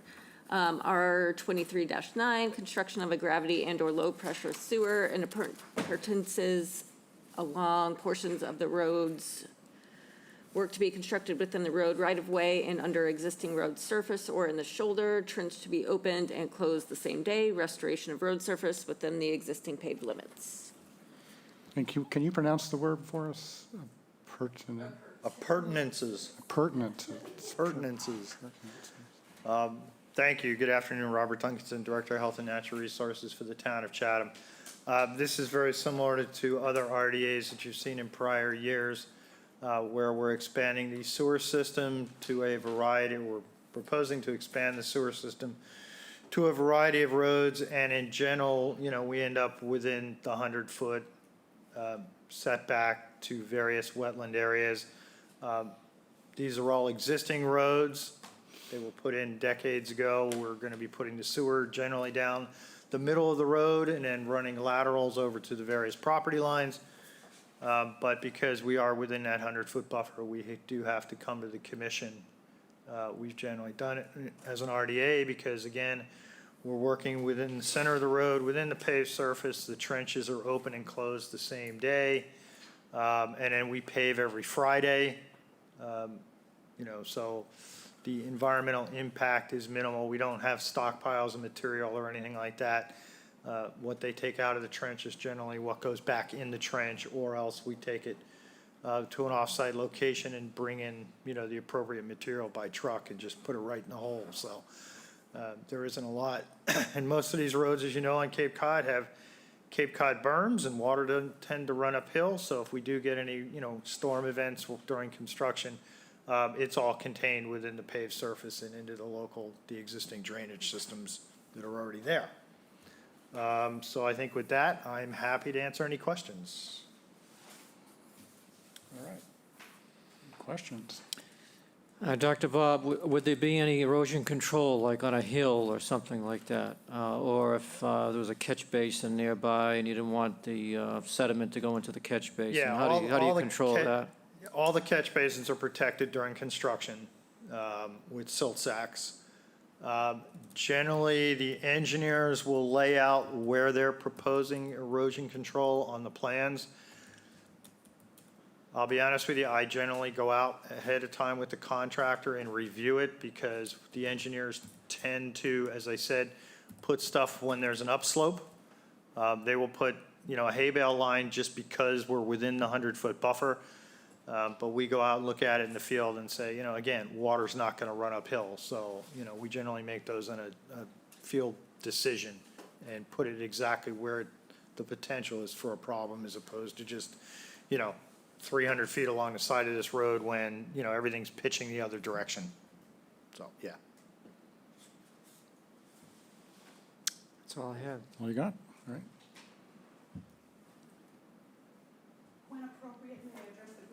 It's a good time. Just please sign your, push the button and identify yourself. My name's Allison Carr. I live at 116 Vineyard Avenue, and I am an abutter and a partial owner of the little wetland that stretches from Vineyard around Smith Street towards Ellis. There is no paved road on Smith Street between Vineyard and Ellis. There's a paper road, but it is all wetland and abutting area. The GPS wants you to go through there, though, doesn't it? I beg your pardon. Yeah, people's GPS do steer them through there, which provides great comedy for the neighbors. I'm here to make a plea on behalf of this little wetland of which my husband and I are part owners. I first learned about this project when I was out walking my dog about a year ago and met one of my up-the-hill neighbors from Ellis Street who boasted with great glee about how the neighbors had gotten together. The original plan, he told me, I don't know if this is true, that the individual homes were going to have to install pumps because the outflow was going to have to go uphill to attach to the Waveland main line. He didn't know who I was, but he was thrilled that the group had come together. One of the summer residents is a lawyer, and they were going to threaten the town with a lawsuit over this. And I don't know if it's true, but he was quite pleased with himself. I'm going to say that living within the 100-foot buffer of a wetland can be expensive and inconvenient. I'm pretty sure that the more comprehensive regulations went into place, at least by 2004, because we had many, many, many, many pages of things that we had to do. We were not allowed to expand our house as much as we want. And if you look at the map, I think it's page 7 or 8, you'll see that 116 Vineyard's footprint is smaller than my neighbors. We weren't allowed to grow any larger, which, given the way Chatham real estate has grown in value over the years, was expensive. Anytime I've had to take out diseased trees, I've replaced them, and we support this. Most recently, when we had to dig up our driveway and replace the failed drainage system underneath, it took an extra $6,000 or $7,000 to get the topographical survey of this wetland, plans that would be appropriate for this commission, and paying our advisor to get that project closed out. It's expensive and inconvenient. There are lots of benefits too, and I'm just, for the sake of brevity, going to assume that I don't need to sell you guys on that part. I love the peepers, I love the birds, you can have the raccoons, but that's how it goes.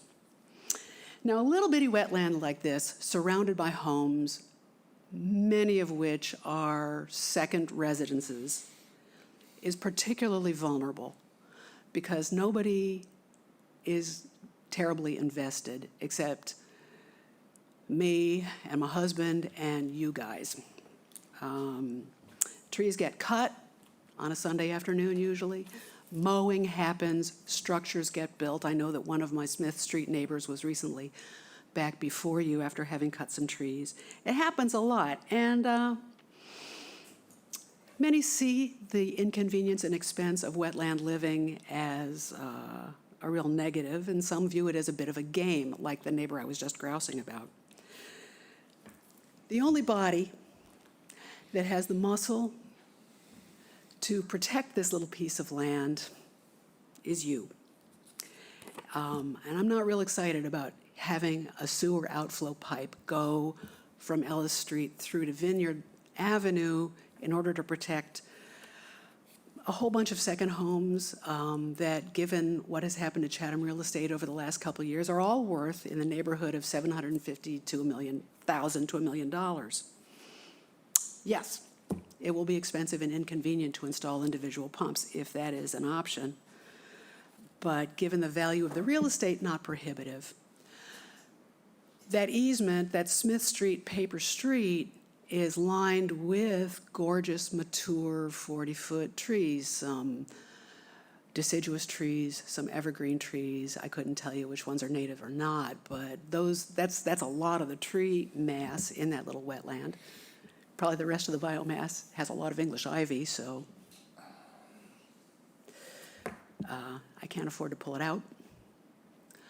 I'm going to ask you to please, I'm not sure this particular piece of the sewer plan needs to happen, and I think it will be very disruptive to a very vulnerable piece of wild in our community. Thank you. Okay, thank you, Ms. Carr. So you're asking that that street not be sewered? Not at all. I'm asking that we come up with some other way to move the effluent from those downhill homes to a main outflow line that doesn't involve throwing a pipe down through a vegetated piece of buffer zone. I'm hoping there's a plan B there, and I was kind of counting on this awful neighbor that those pumps were an option.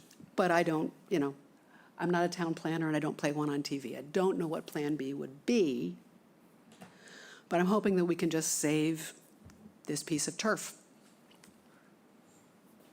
I'm not sure I'm 100% following what you're asking, so could you just state it and just restate it? What are you asking us to say?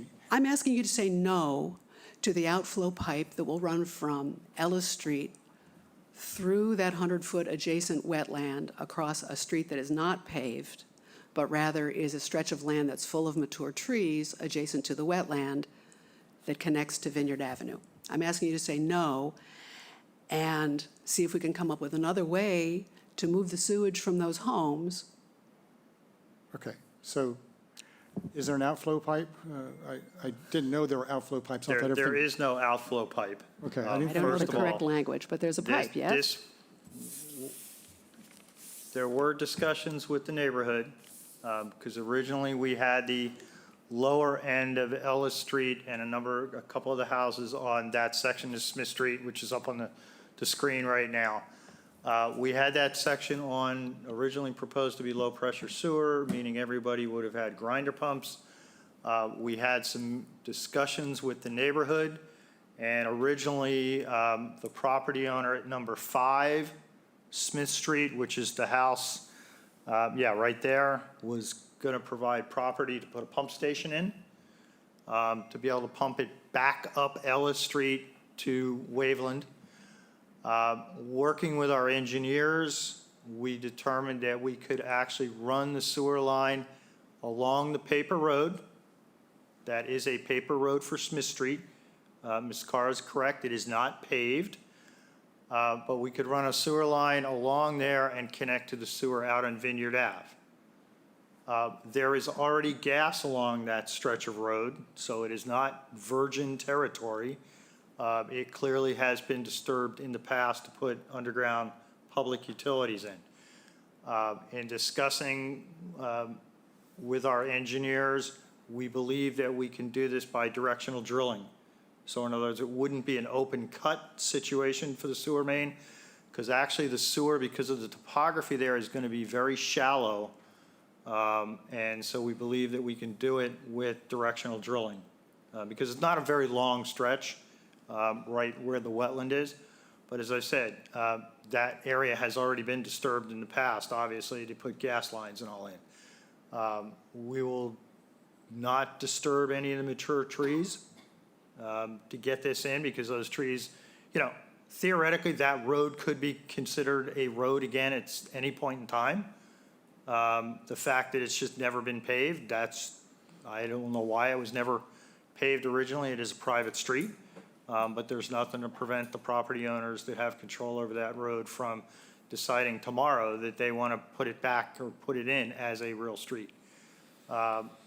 This is one of those spots where we will put erosion control in because of the proximity to the isolated wetland. In this case, in all honesty, the wetland is there because it's a depression in the area that receives surface runoff. And so over the years, wetland vegetation has taken hold. We will protect it as much as possible during the installation. But this is a better solution for the sewer project and a less expensive solution for the sewer project than what was originally being considered. It is a road, though, now. It is a paper road, and the Well, town does have an easement over that road to put public infrastructure in. Okay. Yes. But I'm not picking up on the word paver road? Paper road. Paper road. Paper road, meaning it exists on the plans and it's Oh, all laid out. on paper. But it's never been paved, so we call those paper I roads. see, if you will. okay. Yeah. So it's not used as a road currently? No. Okay. Nothing there but trees and poison ivy So it's, all and right. other native plants. Paper road, okay. So the proposal here is directional drilling. Are you familiar with that process? I am. Okay. You still have the issue of a sewer line right next to a piece of fragile land. And we're going to do our very best to not disturb the trees. And that's been the case. The town also has an easement along the Vineyard Avenue edge of this wetland where the construction equipment was parked when the other part of Smith Street and the rest of Vineyard Avenue was sewered and paved. And we've had any number of conversations about saplings getting knocked down and chunks of asphalt getting tossed in there. It got cleaned up. By the nature of construction, it's a messy project, and that area is full of mature trees. This will never be my decision, but I'm asking. No, appreciate you bringing it to our attention. I was actually unfamiliar. I assumed, I didn't go out and look at all these streets that are depicted on the map, because it's pretty pro forma. Normally, I didn't realize that some of them were so-called paper roads where they're essentially. Just this particular stretch Just of this road. one, Yeah. okay, okay, that's good to know. As far as having a sewer effluent going through a wetland, that is going to be contained within the pipe, right? So it's not going As to. long as the pipe holds, of course. As long as the pipe Of course. holds. And I'm a strong supporter of the sewer project. I've been from the get-go. We need to do this. I'm just very sensitive to the very strict requirements of living next to a wetland and yet having this large construction project that, Right. Is somewhat. I did not know about the directional drilling, and that certainly mitigates my own concerns.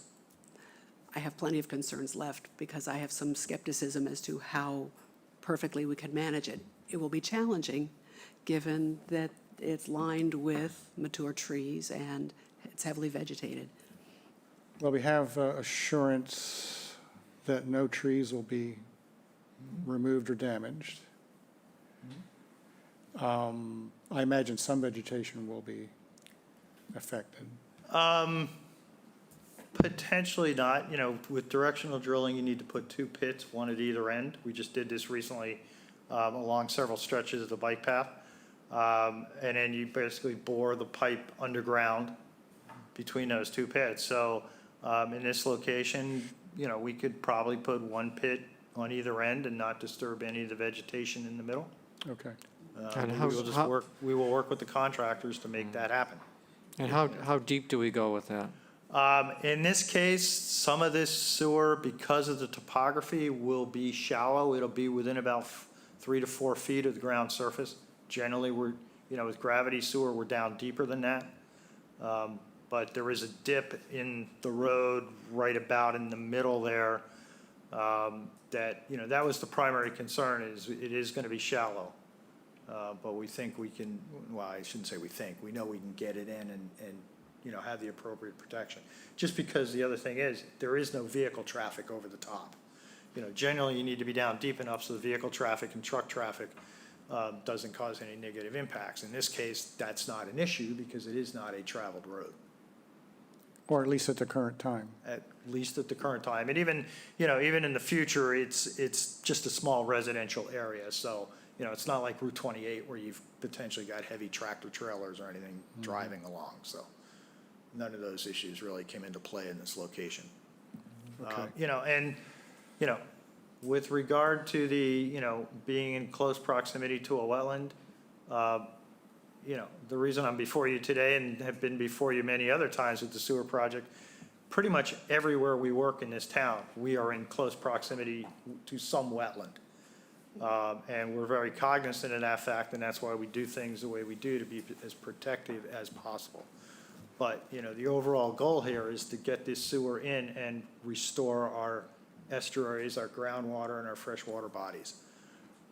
So, you know, we're not doing this just to do it. We're doing it for a very good reason. So. And I just said it. Well, I think we're. I was just going to say thank you. I do support the sewer work, and if we can keep the trees and not disrupt the wetland, then I'll quit completely.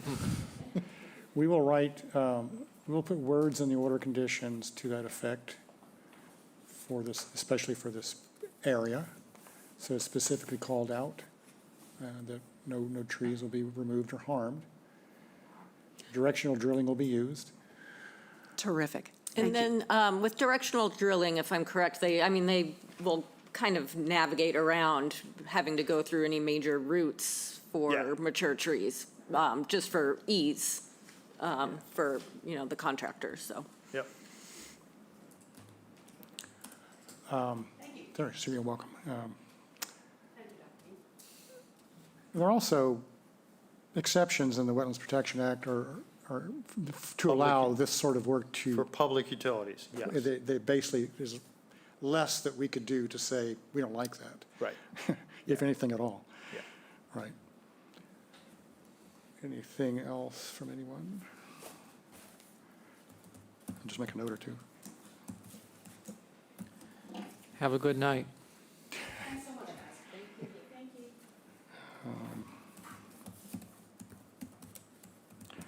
So, nothing else? I guess you're good to go. Okay. I'd like to make a motion that we approve a negative 2. Nikki? Negative, you're not in the resource area, or are you in flood zone? No, -3 then. -3. Make a motion that we approve a -3 determination of applicability for the various locations, town of Chatham, construction of the wastewater treatment system. Can we put in there, Nikki, just a statement or two about the stuff we just talked about? Yeah, yep, there's a spot. Okay. Second, Latin second. roll call vote. Cheryl? Aye. Bob? Aye. Aaron? Aye. Elise? Aye. And I vote aye. Thank you very much. Thank you.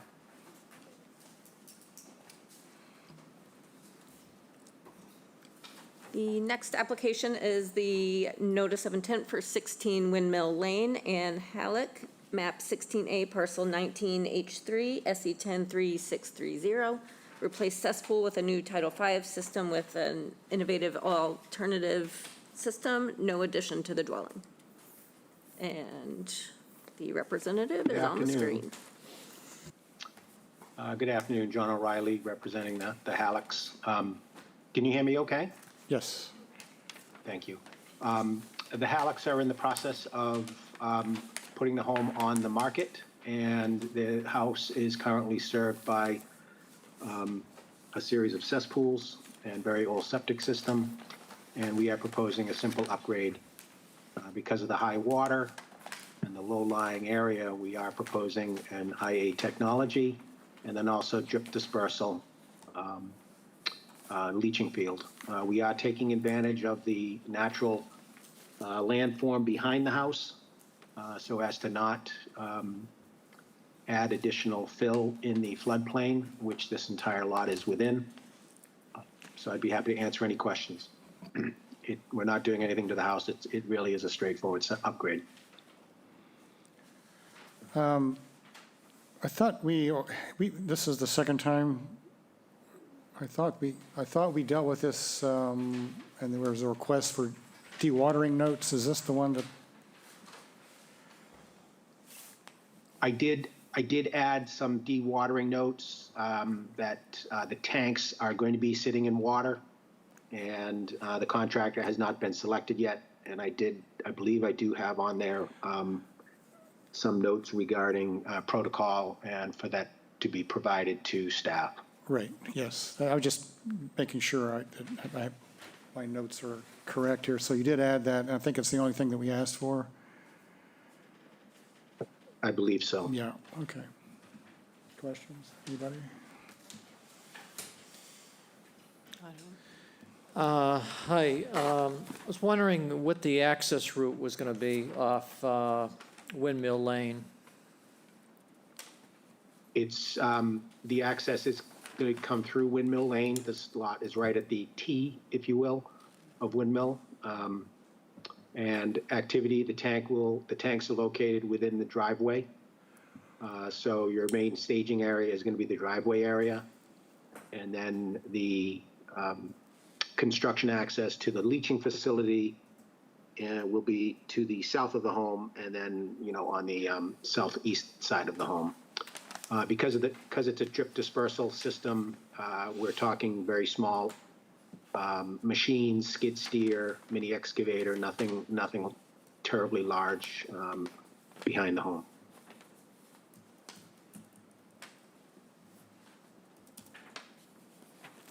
Okay, so you're going to be accessing the site off of Windmill Lane? You're going to come in with the equipment off of Windmill Lane? Yes. And so you won't be, you talked about south. I'm looking at the plan. Where the tanks are you going to be coming in that way?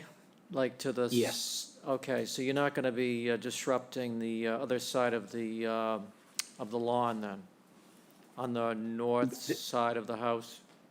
Yeah, the northeast side of the home is not proposed to be disturbed at this point. Okay, so it's just the same side where the tanks are and so forth. That's where you're going to come in? Yeah, there's a force main that I'm showing on the southwest side of the deck and walkway there. Yes. And that will be the means of egress, access for machinery. Okay. And there are some trees in there, some Japanese black pines, I think 3 or 4 on that end. Those are going to be removed? Yes, they are. Okay, and are you proposing to plant anything to replace those? I wasn't, I called for the driveway to be reshelled and then the area to be loamed and seeded. I do have a note on there about return to pre-construction conditions. So if we do disturb those trees or there are some shrubs along that way, we'd be fine with a condition to replant them. I don't know if I'd go back with trees simply because of the force main, and I'd rather not have roots get involved with that, but maybe some shrubs. Okay, yeah, the Japanese black pines are invasive anyway, so, yeah, if we could do some plantings there, that would be acceptable as far as I'm concerned. Native plantings, of course. Yeah, native, and we would be happy with a condition if the commission feels fit that, the plants, the shrubs to be planted shall be reviewed with staff. Yes, sometimes there's a disagreement about what native is, so if you could run it by the agent, we could ensure that they're straight native species. I just know it won't be this engineer picking them out. Right. Basically, if it has next to the species name something that is in quotation marks, it's not a straight native. We have a fairly decent comprehensive planting list on the website. So Yeah, pretty much anything from there is generally good. Yep. But you want shrub or larger? I'd rather avoid trees, and if we're taking out the Japanese pine, then we could go back with whether it be beach plum, would probably do wonderful there, or some bayberry. down along and through there. And the back lawn is gonna be just a Cape Cod lawn again? After Yes, the it's system currently is Cape Cod installed? lawn. No, Yep, no so permanent it'll be- irrigation? I'm not familiar with any permanent irrigation. We're certainly not calling for any. Yeah, okay. It doesn't look like it's irrigated anyway. Yep, Okay, thank you. thank you. Okay. Sounds pretty straightforward. Thank you, Bob. So I think we can send this to somewhere, sometime. It would be the first one in June 7th, I think, yeah, June 7th. Make a motion that we continue 16 Windmill Lane to June 7th, 2023. Latin second. Roll call vote, Cheryl. Aye. Bob? Aye. Karen? Aye. Elise? And I vote aye. Thank you. Great, thank you very much. Have a great afternoon. All right, the next notice of intent is 45 Old Harbor Lane, Salt Meadow Limited Partnership, map 16I, parcel 6MR1, SE10 3629, invasive management and restoration of a 29,000 square foot area. I'm wondering, does anyone need a break? We need another half hour, yeah. Yeah, I could use a break. You could use a break, okay. I'm sorry, we've been here well over 2 hours. If we could just take about a 7-minute break, and we'll be back.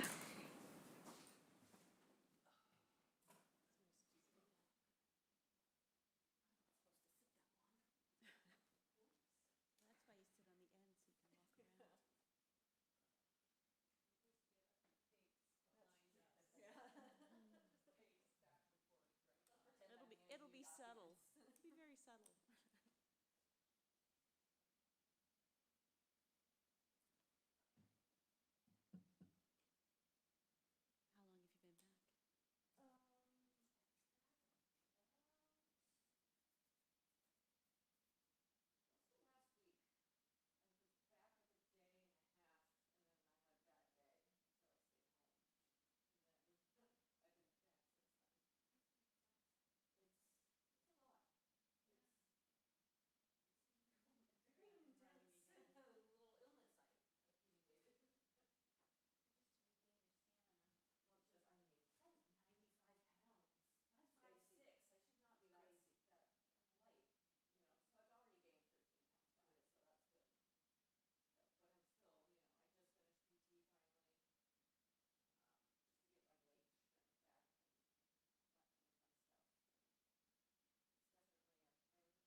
How long have you been back?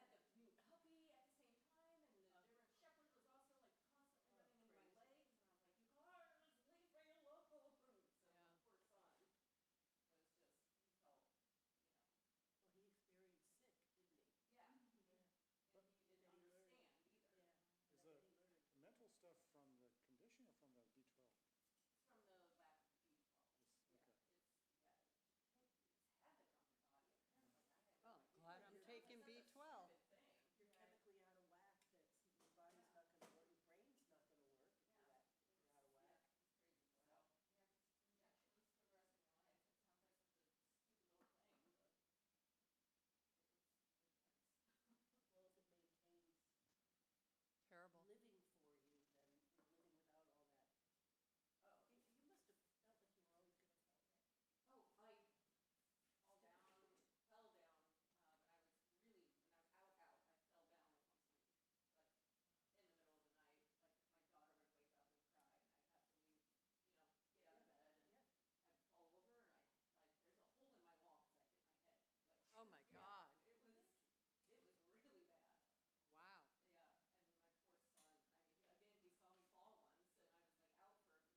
they came down, yeah, oh,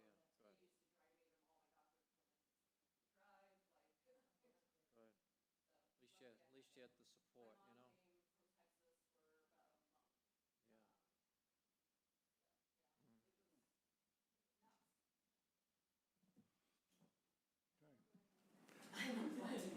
Yeah. All right, we have returned after that little break, and we are dealing with, I think, where are we? We are on 45 Old Harbor Or Lane. She introduced it. Old Harbor, okay. Yes, that's right. All right, thank you for accommodating us. We needed to get up.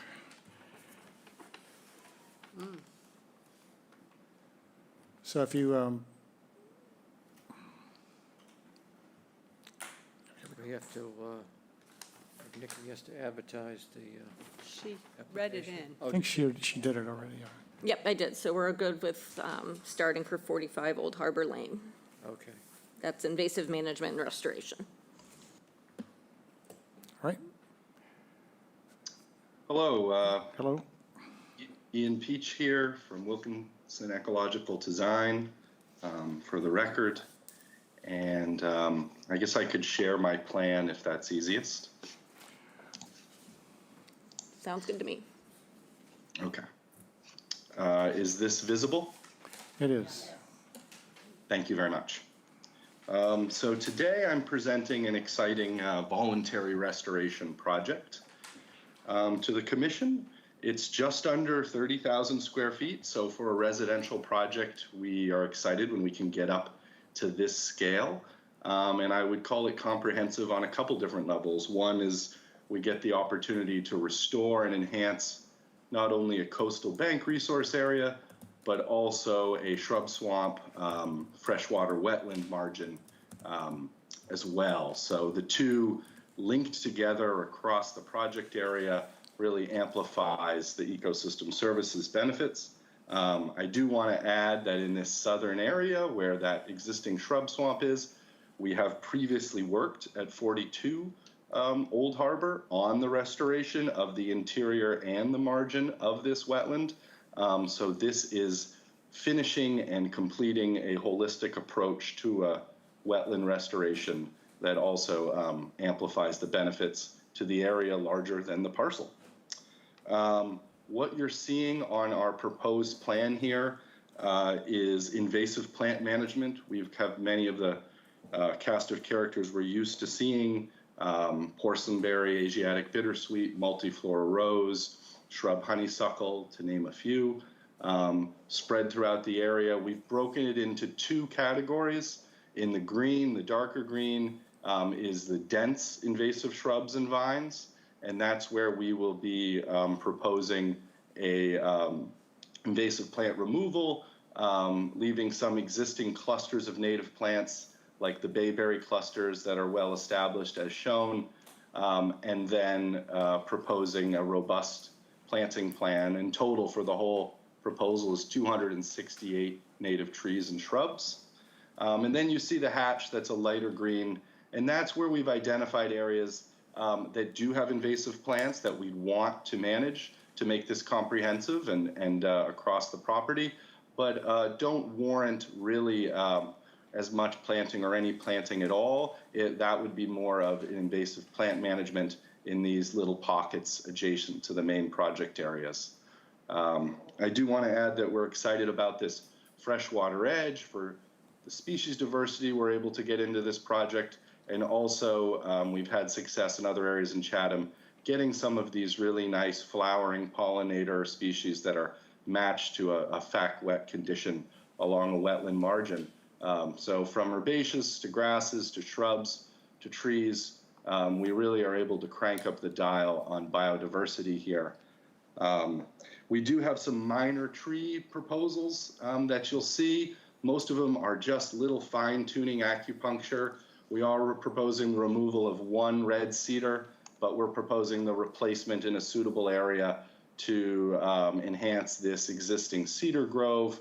We also have within an existing view corridor referred to on the plan for number 42, the applicant is really conscious of making sure that this project also can work with the neighbor. They share the wetland. They obviously have a view corridor over each other. So we have a very minor approach here to manage an oak, just with a certified arborist reducing the height by 3 to 4 feet, which really is minor and keeps most of the biomass and the natural look to the canopy. We are, asking for the removal of a non-native spruce that's heavily leaning and about to fall anyway, where my cursor is at the moment. So, it's something you've seen before in terms of our invasive plant protocols that we're identifying in the land management plan, but I think this project stands out at its scale, at its comprehensiveness, and really, at the ability to bring so much species diversity to a residential site right adjacent to Chatham Harbor. So with that, if there's any questions or if you think I've overlooked anything you'd like me to speak to further, I'm happy to. All right, thank you. Nobody wants to go at the moment. I will go ahead and say a few things, ask a few questions. The view corridor to the south, so it's split into 2 view corridors, is that? Yeah, yes, it's memorialized as a north and south southern view corridor, exactly. Are those previously approved view corridors that are on record somewhere? Yes, they should be in, if you refer to the SE number shown on the restoration plan, I believe that they would be memorialized there. Okay. So to the south of the, middle, I guess it's referred to as the middle view corridor. I guess I was confused by the nomenclature. Oh, sorry, yes, north and middle, I know, strange reference. Is that really the south corridor in effect?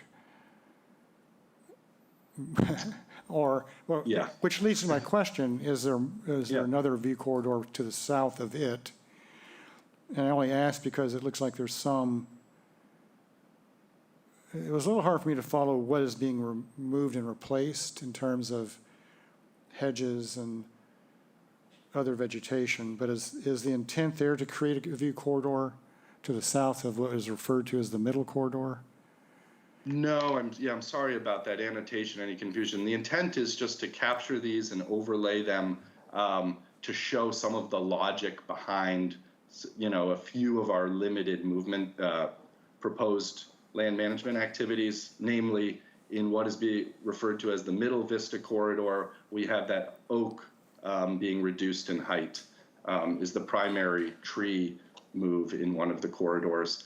The other corridor, gets a benefit of keeping some openness just through the invasive plant management and the replacement with native plants that will naturally, based on the site conditions, salt spray, et cetera, allow for it to be more sustainably kept without going in there and doing height management in any intensive way. Okay. So could you just highlight where the height management is happening? Yes. That's the oak. Okay. I have a question There's about that some oak. Okay, go ahead. Yeah, there's some lightly, Since I you should say mentioned it. right here, there's some thinning, on the lower dense branches, but really the only height management of a tree is that oak. When you say you're lowering it by 3 to 4 feet, how tall will it be? That doesn't really give me an idea of, Oh, good question. Yeah, absolutely. Let's call it a 20-foot oak right now. In that exposure, it's kind of wind pruned. And so somewhere in that range of 20 to 25 feet. So you're taking 3 to 4 feet off that. It's certainly not a 5-foot oak or something like that. It's of, mid-size, something you'd expect with that exposure to the coast. that's all I wanted about the oak. Okay. I do want to, go ahead. Excuse me for a moment. I do want to clarify that the reason there's a little confusion is there is actually, if you looked at that, now I opened up another document really quick on the side, there is an actual southern view corridor, but we're not using it to propose anything on this 45 Old Harbor. It doesn't play into any of our actions, so only these two corridors just do have a relationship to what we're proposing, and is why they're shown. Okay, all right. So there is a southern corridor somewhere. Yes. Okay. So, well, is actually the other side of the coin in terms of height management, you propose to remove some vegetation and replace with lower vegetation. If you could just talk about that for a moment.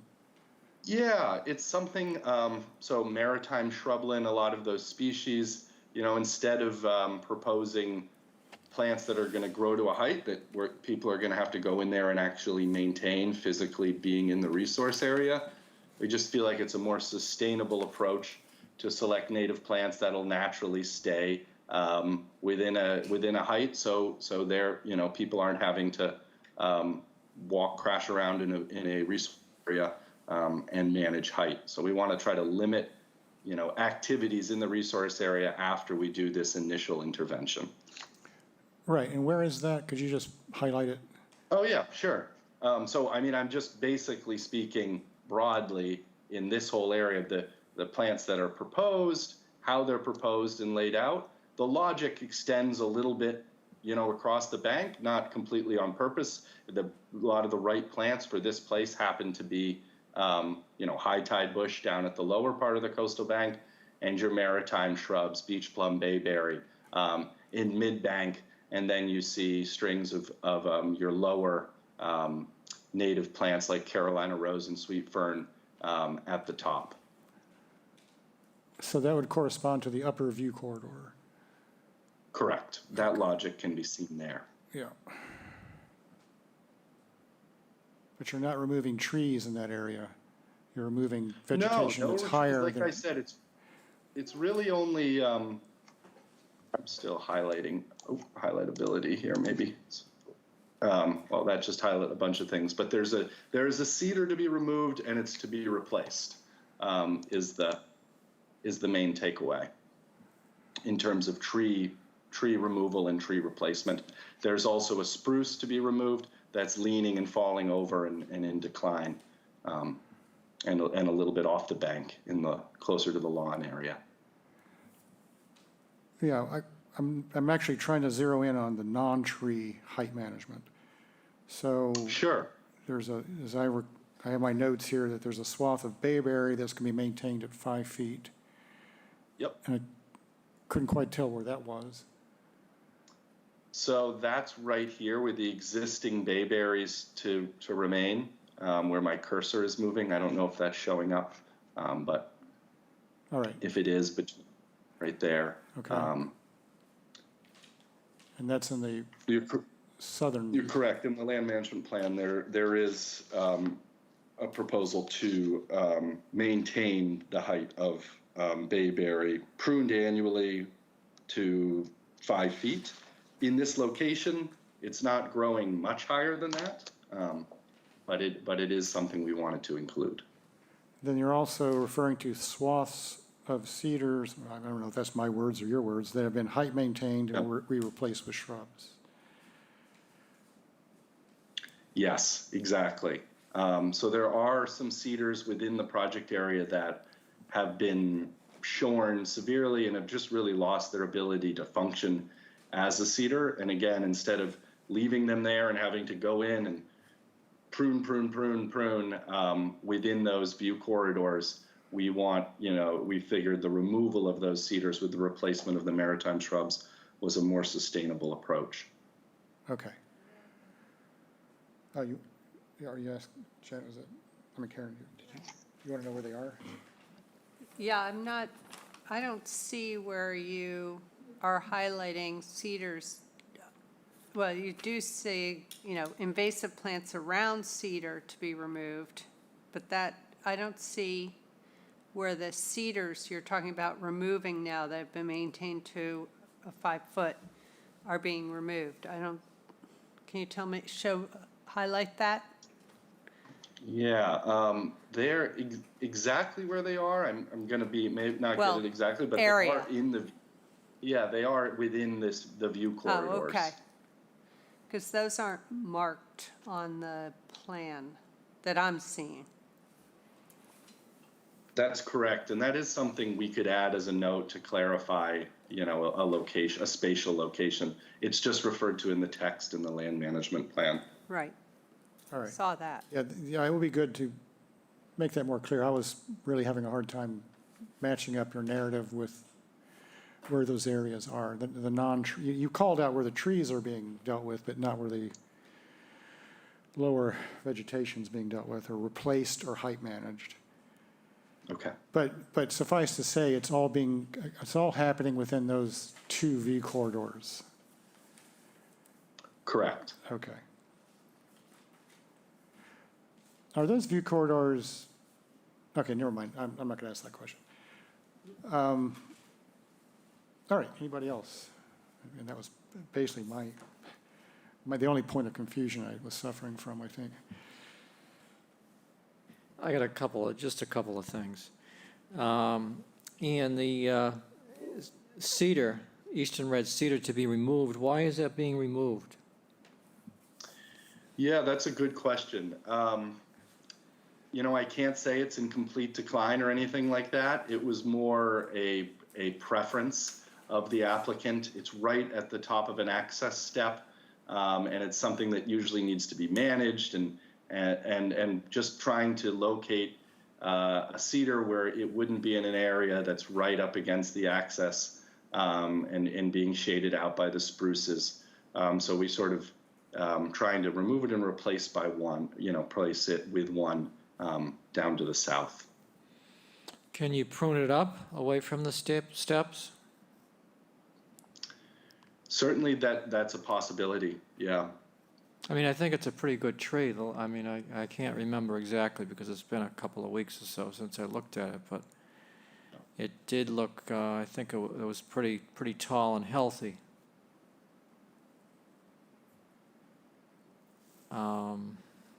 So I think I'd like to see that remain if it can be pruned up away from the steps.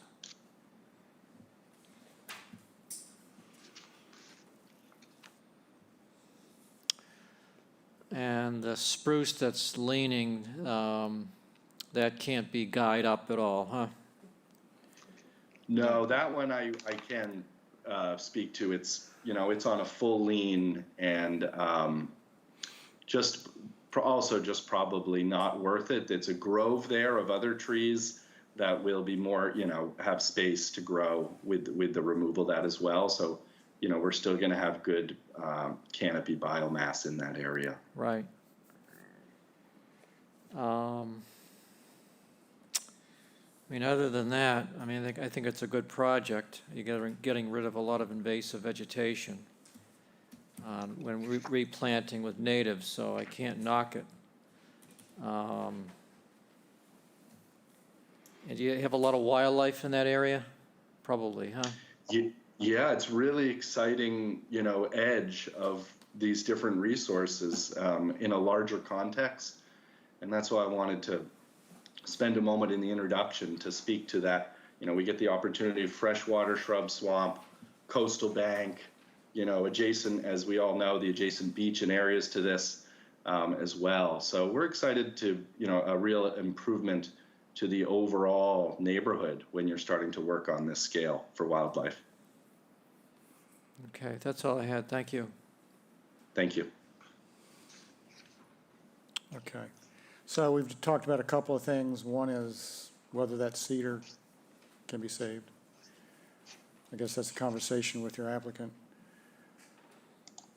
And also trying to make it a little more clear where the non-tree vegetation is being either replaced with lower shrubs or where it's being height managed. It's just be made more clear in the plan, in the planting plan.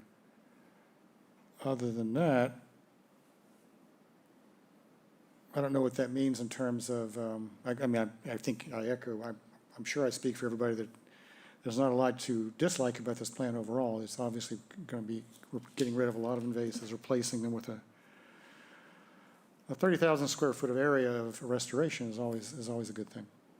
We just have some little questions about a couple of things. So I don't know what we do about the tree. If I guess we have to figure out whether we need to have the tree saved, or we just like to have the tree saved in terms of whether we continue to a work session or not. Sounds like you really want to save it. So. Could I offer, if we propose 2 to 1 in that same cedar area, is there, could we be able to just continue to work session? I realize, just knowing that there was in this voluntary restoration, one of the minor asks was this tree. And so I'd love to be able to do all this, but also find a way to satisfy, the loss of that tree. Is that something that you'd be open to if we just had a simple plan revision for 2 cedars and clarifying the cedar hedge on the plan? How tall is that cedar roughly? Do you know? I think he said approximately Offhand, 20. Is that the same tree, 20 feet? Or that's a different tree? Oh, is that a different one? That's the oak tree. Oh, that's the oak. Yeah. yeah. I don't know that one as well offhand. I would be hesitant to tell you exactly. Well, Bob It's calls it mature. So. Yeah, I was just going to say it's not a young cedar. It's been there a little while for sure. I don't know, Bob. What do you think? If you chose another spot and put 2 there, and planted 2 cedars and took that one out, I could live with that. Okay. You want to go for 3? 4. What do I hear? All right. So Bob has said he's okay with that. I don't see anybody else shaking their head. So that would allow us then, as you say, to move forward to a work session with a couple of changes that we've talked about. Yes. Yeah, we'd be happy to make those refinements. Absolutely. So again, that's June 7th, but the revisions preferably approximately the 31st. I can, go a day or 2 either way, but I think that would give us time to draft the order. Great. We appreciate that very much. And we're happy to work with that schedule on these minor revisions. Very good. Make a motion that we continue 45 Old Harbor Lane to June 7th, 2023. Latin second. Roll call vote, Cheryl? Aye. Bob? Aye. Karen? Aye. Elise? Aye. And I vote aye. Thank you, Mr. Peach. Thank you very much. All right. I completely forgot about this fescue clover sod thing, which Teresa was going to speak to us about, right? Is that what it was? I don't know. I don't know where this came I from. don't know either. It just showed But up. we also have COCs before that. Right, but I was just going to let Teresa get out of here if she was, she's popping, yeah, she's right there. She's popping up. She didn't know about it either. Was that you, Teresa? Hi, good afternoon. Oh, wait. Sorry, I just realized my camera wasn't on. Good afternoon, everyone. Teresa Sprague with Blue Flex Design.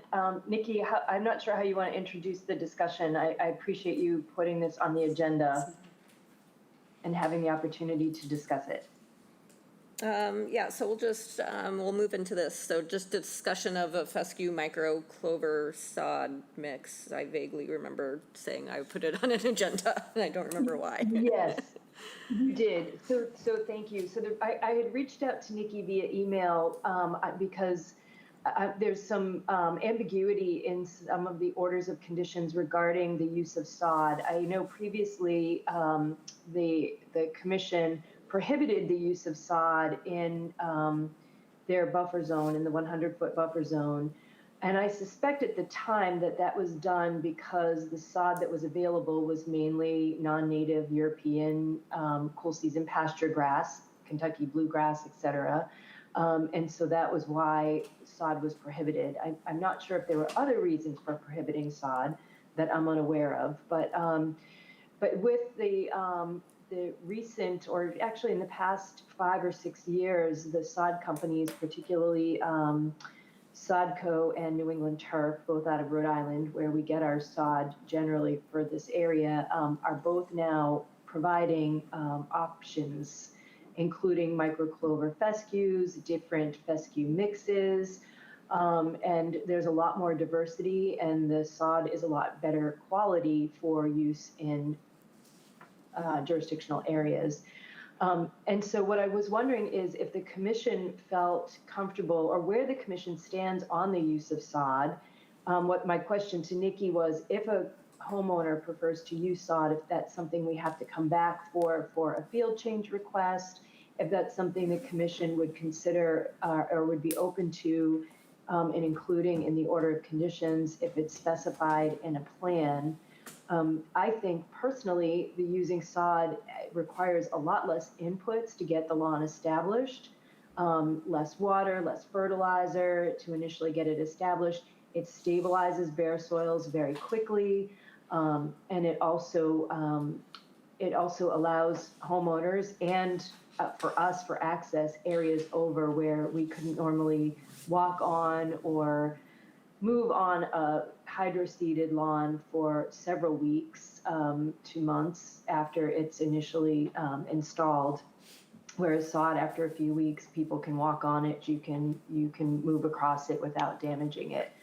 So I just wondered where the commission's feeling was on that, and if it's something that we need to formalize. I have several clients who are interested in installing microclover fescue sod on their sites, and wasn't sure how the commission felt about that.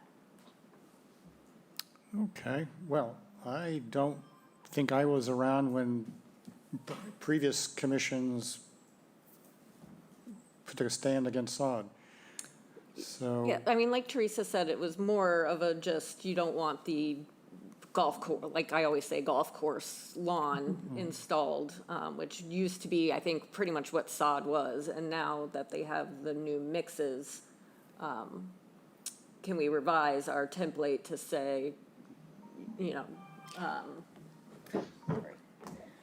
to be, you know, a little, More flexible? yeah, a little more flexible. Well, but do we really say they can't put a microclover fescue sod? We just say it has to be a fescue microclover lawn. So we've never, that I'm aware of in our orders, said it couldn't be that as a sod. I mean, if you want to look at it in loose terms. I'm sure some of them have said that in the past.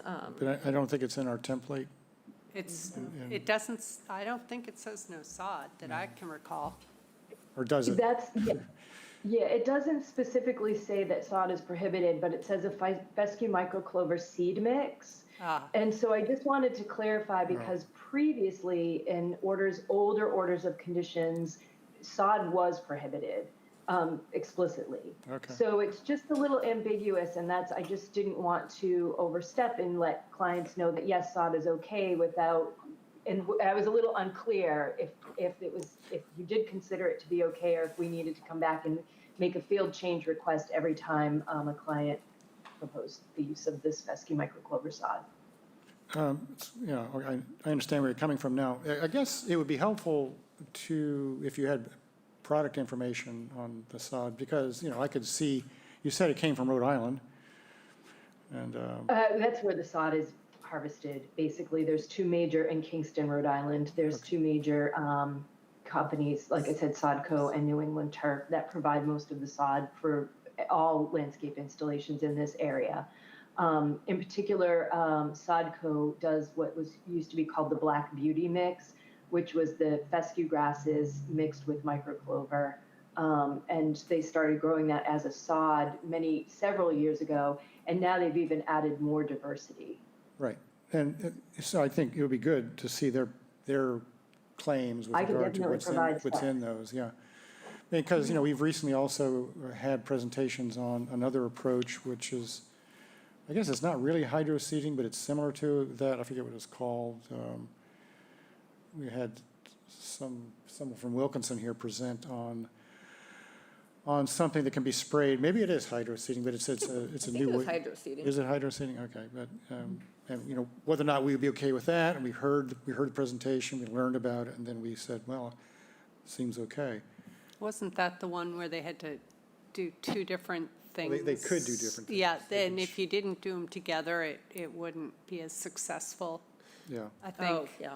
I don't remember yeah. the So- two different things, but I remember that there were two. Yes, I But my remember that. point is that we heard about it, we asked questions about it, and then ultimately we said, yeah, that sounds good. And I think we could go through a little show and tell about this as well, just to make sure there's something about it that might give us pause. Sure, I can definitely provide the specifications. There's a couple of different products that are, again, a mix of different fescues, then the fescue microclover. So I can provide the specifications from the turf companies for all of those.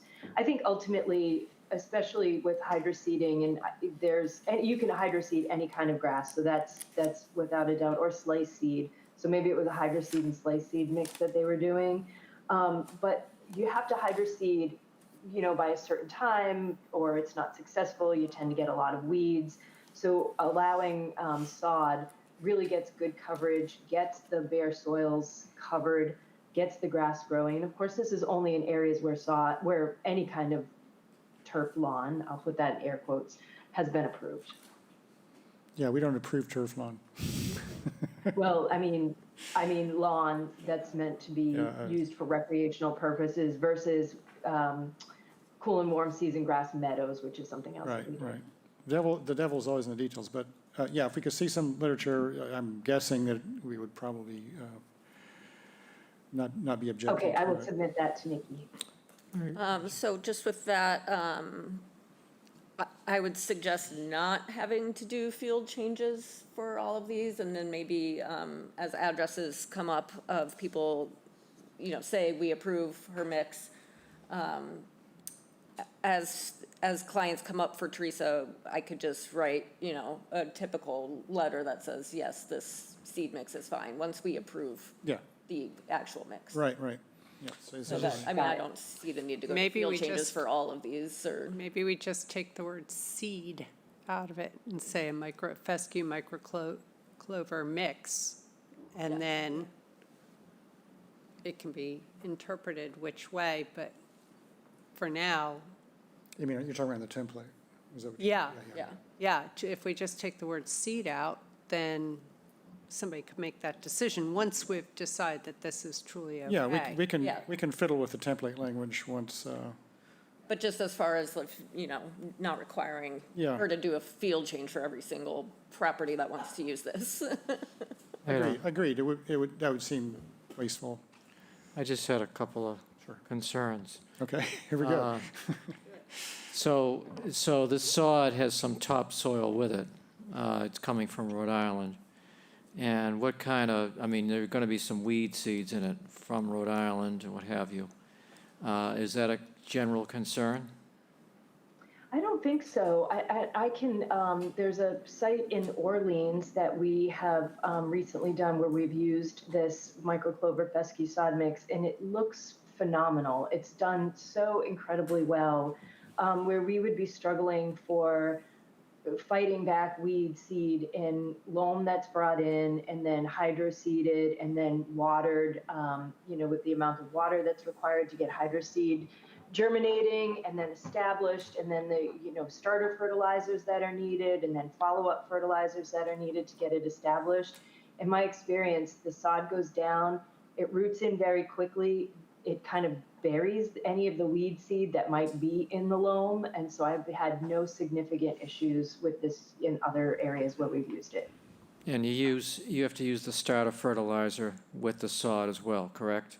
So we don't use the starter, we don't use fertilizer with the sod. So we put the sod down. There may be some organic fertilizer that's needed like months after the sod is in, but there's nothing that's needed to get the sod established, just some water. It does need water to get it established, but in my experience, not as much water is required to get hydro-seeded lawns established, especially as we get into a season like this where we've had no rain for weeks. And so the water, it has to be watered several times a day throughout the day to keep a hydro-seeded lawn moist and allow it to germinate. Yeah, and so you don't use starter fertilizer on before you put the sod down? No, we nothing. Nope. Okay. Yeah, well, that's the future, right, with the climate the way it's going. We get the rain all at once. Agree with you. Yes, exactly. Right. And so the good thing is that like shrubs and other plants, the sod requires a certain amount of water to get them established. Whereas with a hydro-seeded lawn, you're keeping it constantly moist to get it to germinate and then make sure it doesn't dry out as it roots in. Okay, thanks. So Teresa, in all cases, this would be actually lawn area. In other words. Exactly. It would not, and in some cases, maybe most cases, it would be cut occasionally, mowed. I'm sorry, say it Would it be what? mowed or cut? Yeah, so this would only be for use in areas where the commission has approved a lawn mix. A fescue So lawn area. Exactly, correct. Yes, it would only be in those areas, so it would not take the place of any other meadow or any other mitigation areas. It would simply be areas where recreational lawn was approved. Right, and so since it's being mowed, if there were a stray invasive seed or showing up, it would be mowed, and so. Correct. Theoretically, the repeated mowing would take care of it. Yes. Yeah, okay. Whereas this other technique that we had presentations on was, I think, intended to go onto slopes, steep slopes where it would be difficult to put sod or whatever, or to get seeds going, Anyway, but that's a whole different matter. Okay. Yeah.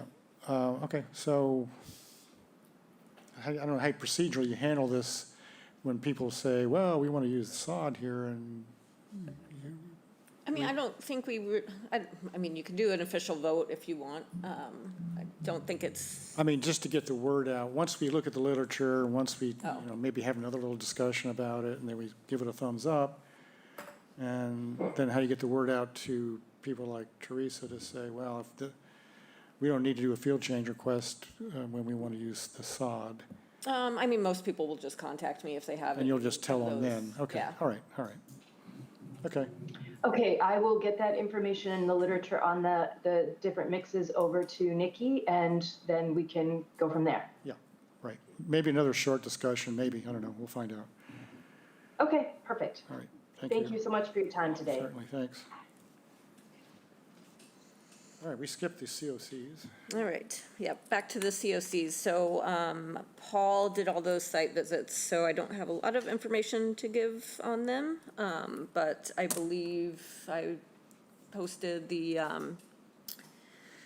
his summary. So I don't know how you would like to proceed, if you want to talk about any of them specifically, or do a Did anyone have lump specific sum questions approval? about Paul's verbiage? I actually went out and looked at 45 Westward Ho, just because the pictures didn't seem necessarily to show the plant count that was in the proof, but when I looked at it, I could sort of see how it probably did.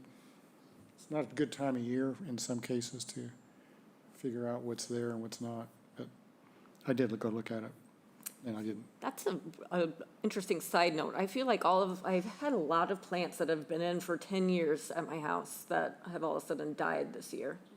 Because of the drought last year. Yeah, And then that cold weather. yeah. Both. Yeah, the drought killed a lot. I lost a lot. Yeah, I mean, sadly, a lot of my Well, bayberries and stuff died, whereas my hydrangea's alive. that's weird, okay. I know. My hydrangea are alive, but I don't think they're going to bloom. Yeah, it's not happening. No, I lost about 8 hydrangea too, Yeah. but I've That's lost, good. I didn't plant them. Still good. I know, I didn't plant mine Still either. good. So, but no, there's a lot of, I'm noticing things that were vibrant last year that are just sticks. I'm in denial. I'm leaving everything until next year and Yeah. if it, That's kinda hoping what I- it'll Even come my, like, back. forsythia, like, that didn't even bloom this year. Oh, It's mine like- did. That I did. Okay, so we just Anyways. close all these at once? Yeah, Move all unless these at anyone has once? any. Sounds like no one has any specific complaints, so. All right, so we have 49 Gillis Road, Spencer and Elizabeth Kennard, map 6C, parcel 13, CG1, SE 10, 1968, addition with deck. 45 Westward Ho Drive, Nicholas and Lillian Lepee, map 10B, parcel 13, WH3, SE 103330, proposed reconstruction of a swimming pool.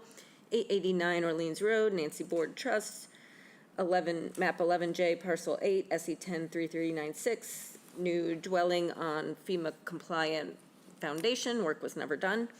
149 Sea Pine Road, Kevin and Rita Marino, map 11K, parcel HC 12, SE 103030, proposed site improvements. Make a motion that we approve the certificates of compliance for 49 Gillis Road, 45 Westford Ho Drive, 889 Orleans Road, and 149 Sea Pine Road. Latin second. Roll call vote, Cheryl. Aye. Bob? Aye. Aaron? Aye. Elise? Aye. And I vote aye. Minutes. All right, so then we have minutes. So we have minutes for February 22nd, March 1st, March 8th, and March 22nd. So we can open all those at once, discuss any changes, and then vote all at once. Does it matter that I was absent for one of them? Yes. The 8th. All right, so we will do March 8th separately. I was absent too. I don't know which one, though. Janet and I on the 8th. Oh, I can pull them up and see if it says. You were the 22nd. 22nd. Oh, perfect.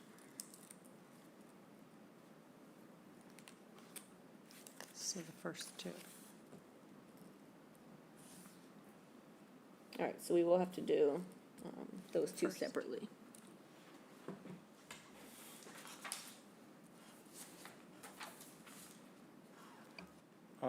Okay, what are we doing?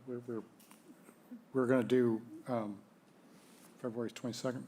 And March 1st can be done together. Okay. Let's see. I had comments on 110 Shells Drive on February 22nd, or questions or whatever. Just on the wording, I couldn't follow the wording, so I think maybe there's some. I couldn't parse it, that's all. So I didn't put in new words because I didn't know what words to put in. And also, it says preforming instead of performing. Okay, Properly. that also, yeah. Yeah, I'll stick that in there.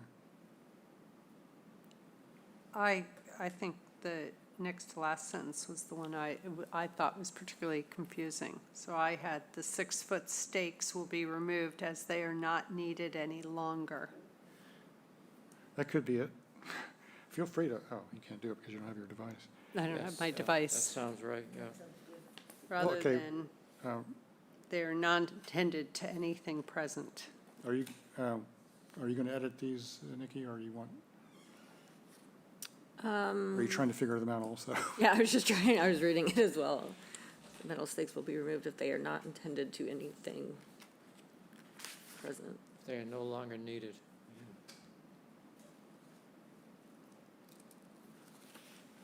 Yeah, I think that was probably like in the middle of a phone call or something, and she was starting to write something and then distracted and back. So I guess, Karen, if you could just send me your Okay. wording. That was just for I'll edit them all, but if you have specific wording, if you could just email it to me.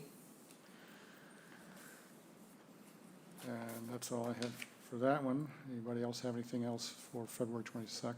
No. And then, March 1st. I have one for Old Wharf Road. I can give you this sheet, Nikki, when we're done, but the fourth sentence, change sycamores to Norway maples. Okay. And then the last sentence changed to, the uplighting for the flagpole is planned to be in the resource area and it will be moved out of the resource area.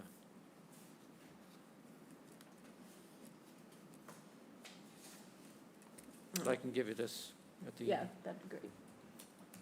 I also had in that one, area calculations in the buffer zone have been updated, not has. Oh, okay. But I'll send you.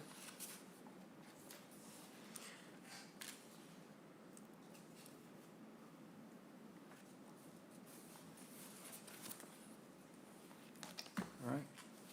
Then on 23 Woodcarver Knoll, the next one, I guess. The plants that are said to be native. Plants that are said to be native seem that some may be cultivars. Not all natives are cultivars. I'm not sure what, I think what we intended to say was that some of the plants, okay, yeah, Or the not. plants that are said to be natives are in some cases cultivars. But I'm not sure what was meant by all natives, not cultivars. All are natives, not cultivars. Maybe that was their response. I'm not sure what that was. Yeah, I didn't know either. I had that marked. I would just delete that last sentence because it's maybe not necessary. But the plants that are said to be native seem in some cases to be cultivars, I think is what was meant there. At least I think that's what I was trying to say there, or somebody was trying to say there. Probably you. Probably you. Probably. We have a quorum on that one. I got a thing about it, okay. I'm actually editing these if I can. Plants that are said to be native in some cases were cultivars.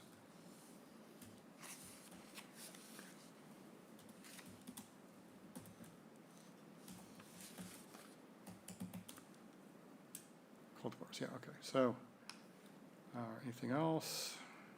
That's all I had on that one. Anybody else? Okay. All right, so we can vote on February 22nd and March 1st. I'll make a motion that we approve the minutes for February 22nd, 2023, and March 1st, 2023. Latin second. Roll call vote. Cheryl. Aye. Bob. Aye. Aaron. Aye. Elise. Aye. And I vote aye. All right, so March 8th.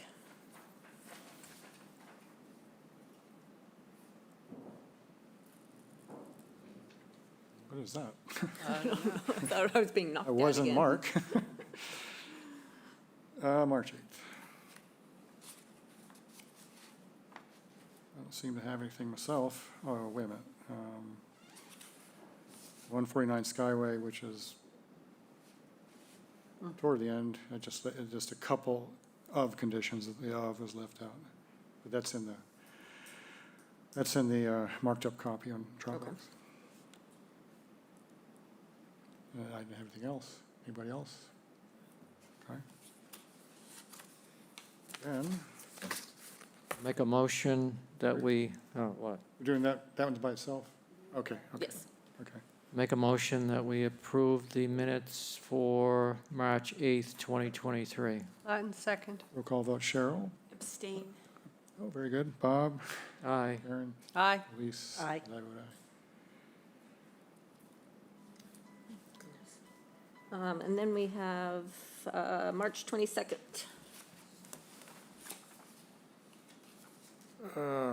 On the Main Street, first one, second line, could not be accessed. I think it's just a misspelling. I corrected that in the Dropbox copy, and then down 0 Orleans Road, representative's last name is Ruthven. I put it in there. Okay. And that's it. 877 Old Queen Anne Road. There's a sentence that reads, add to contact agent if trees are being removed, not removing, and which ones?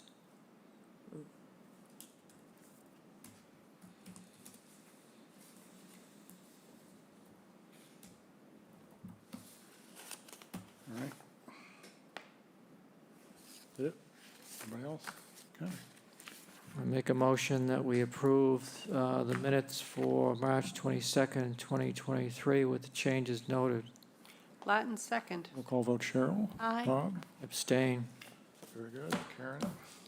Aye. Elise? Aye. I vote aye. All righty. All right. 2 hours and 10 minutes. I predicted 3 hours, not too bad. Motion to adjourn. Latin second. Roll call vote, Cheryl. Aye. Bob? Aye. Karen? Elise? Aye. And I vote aye.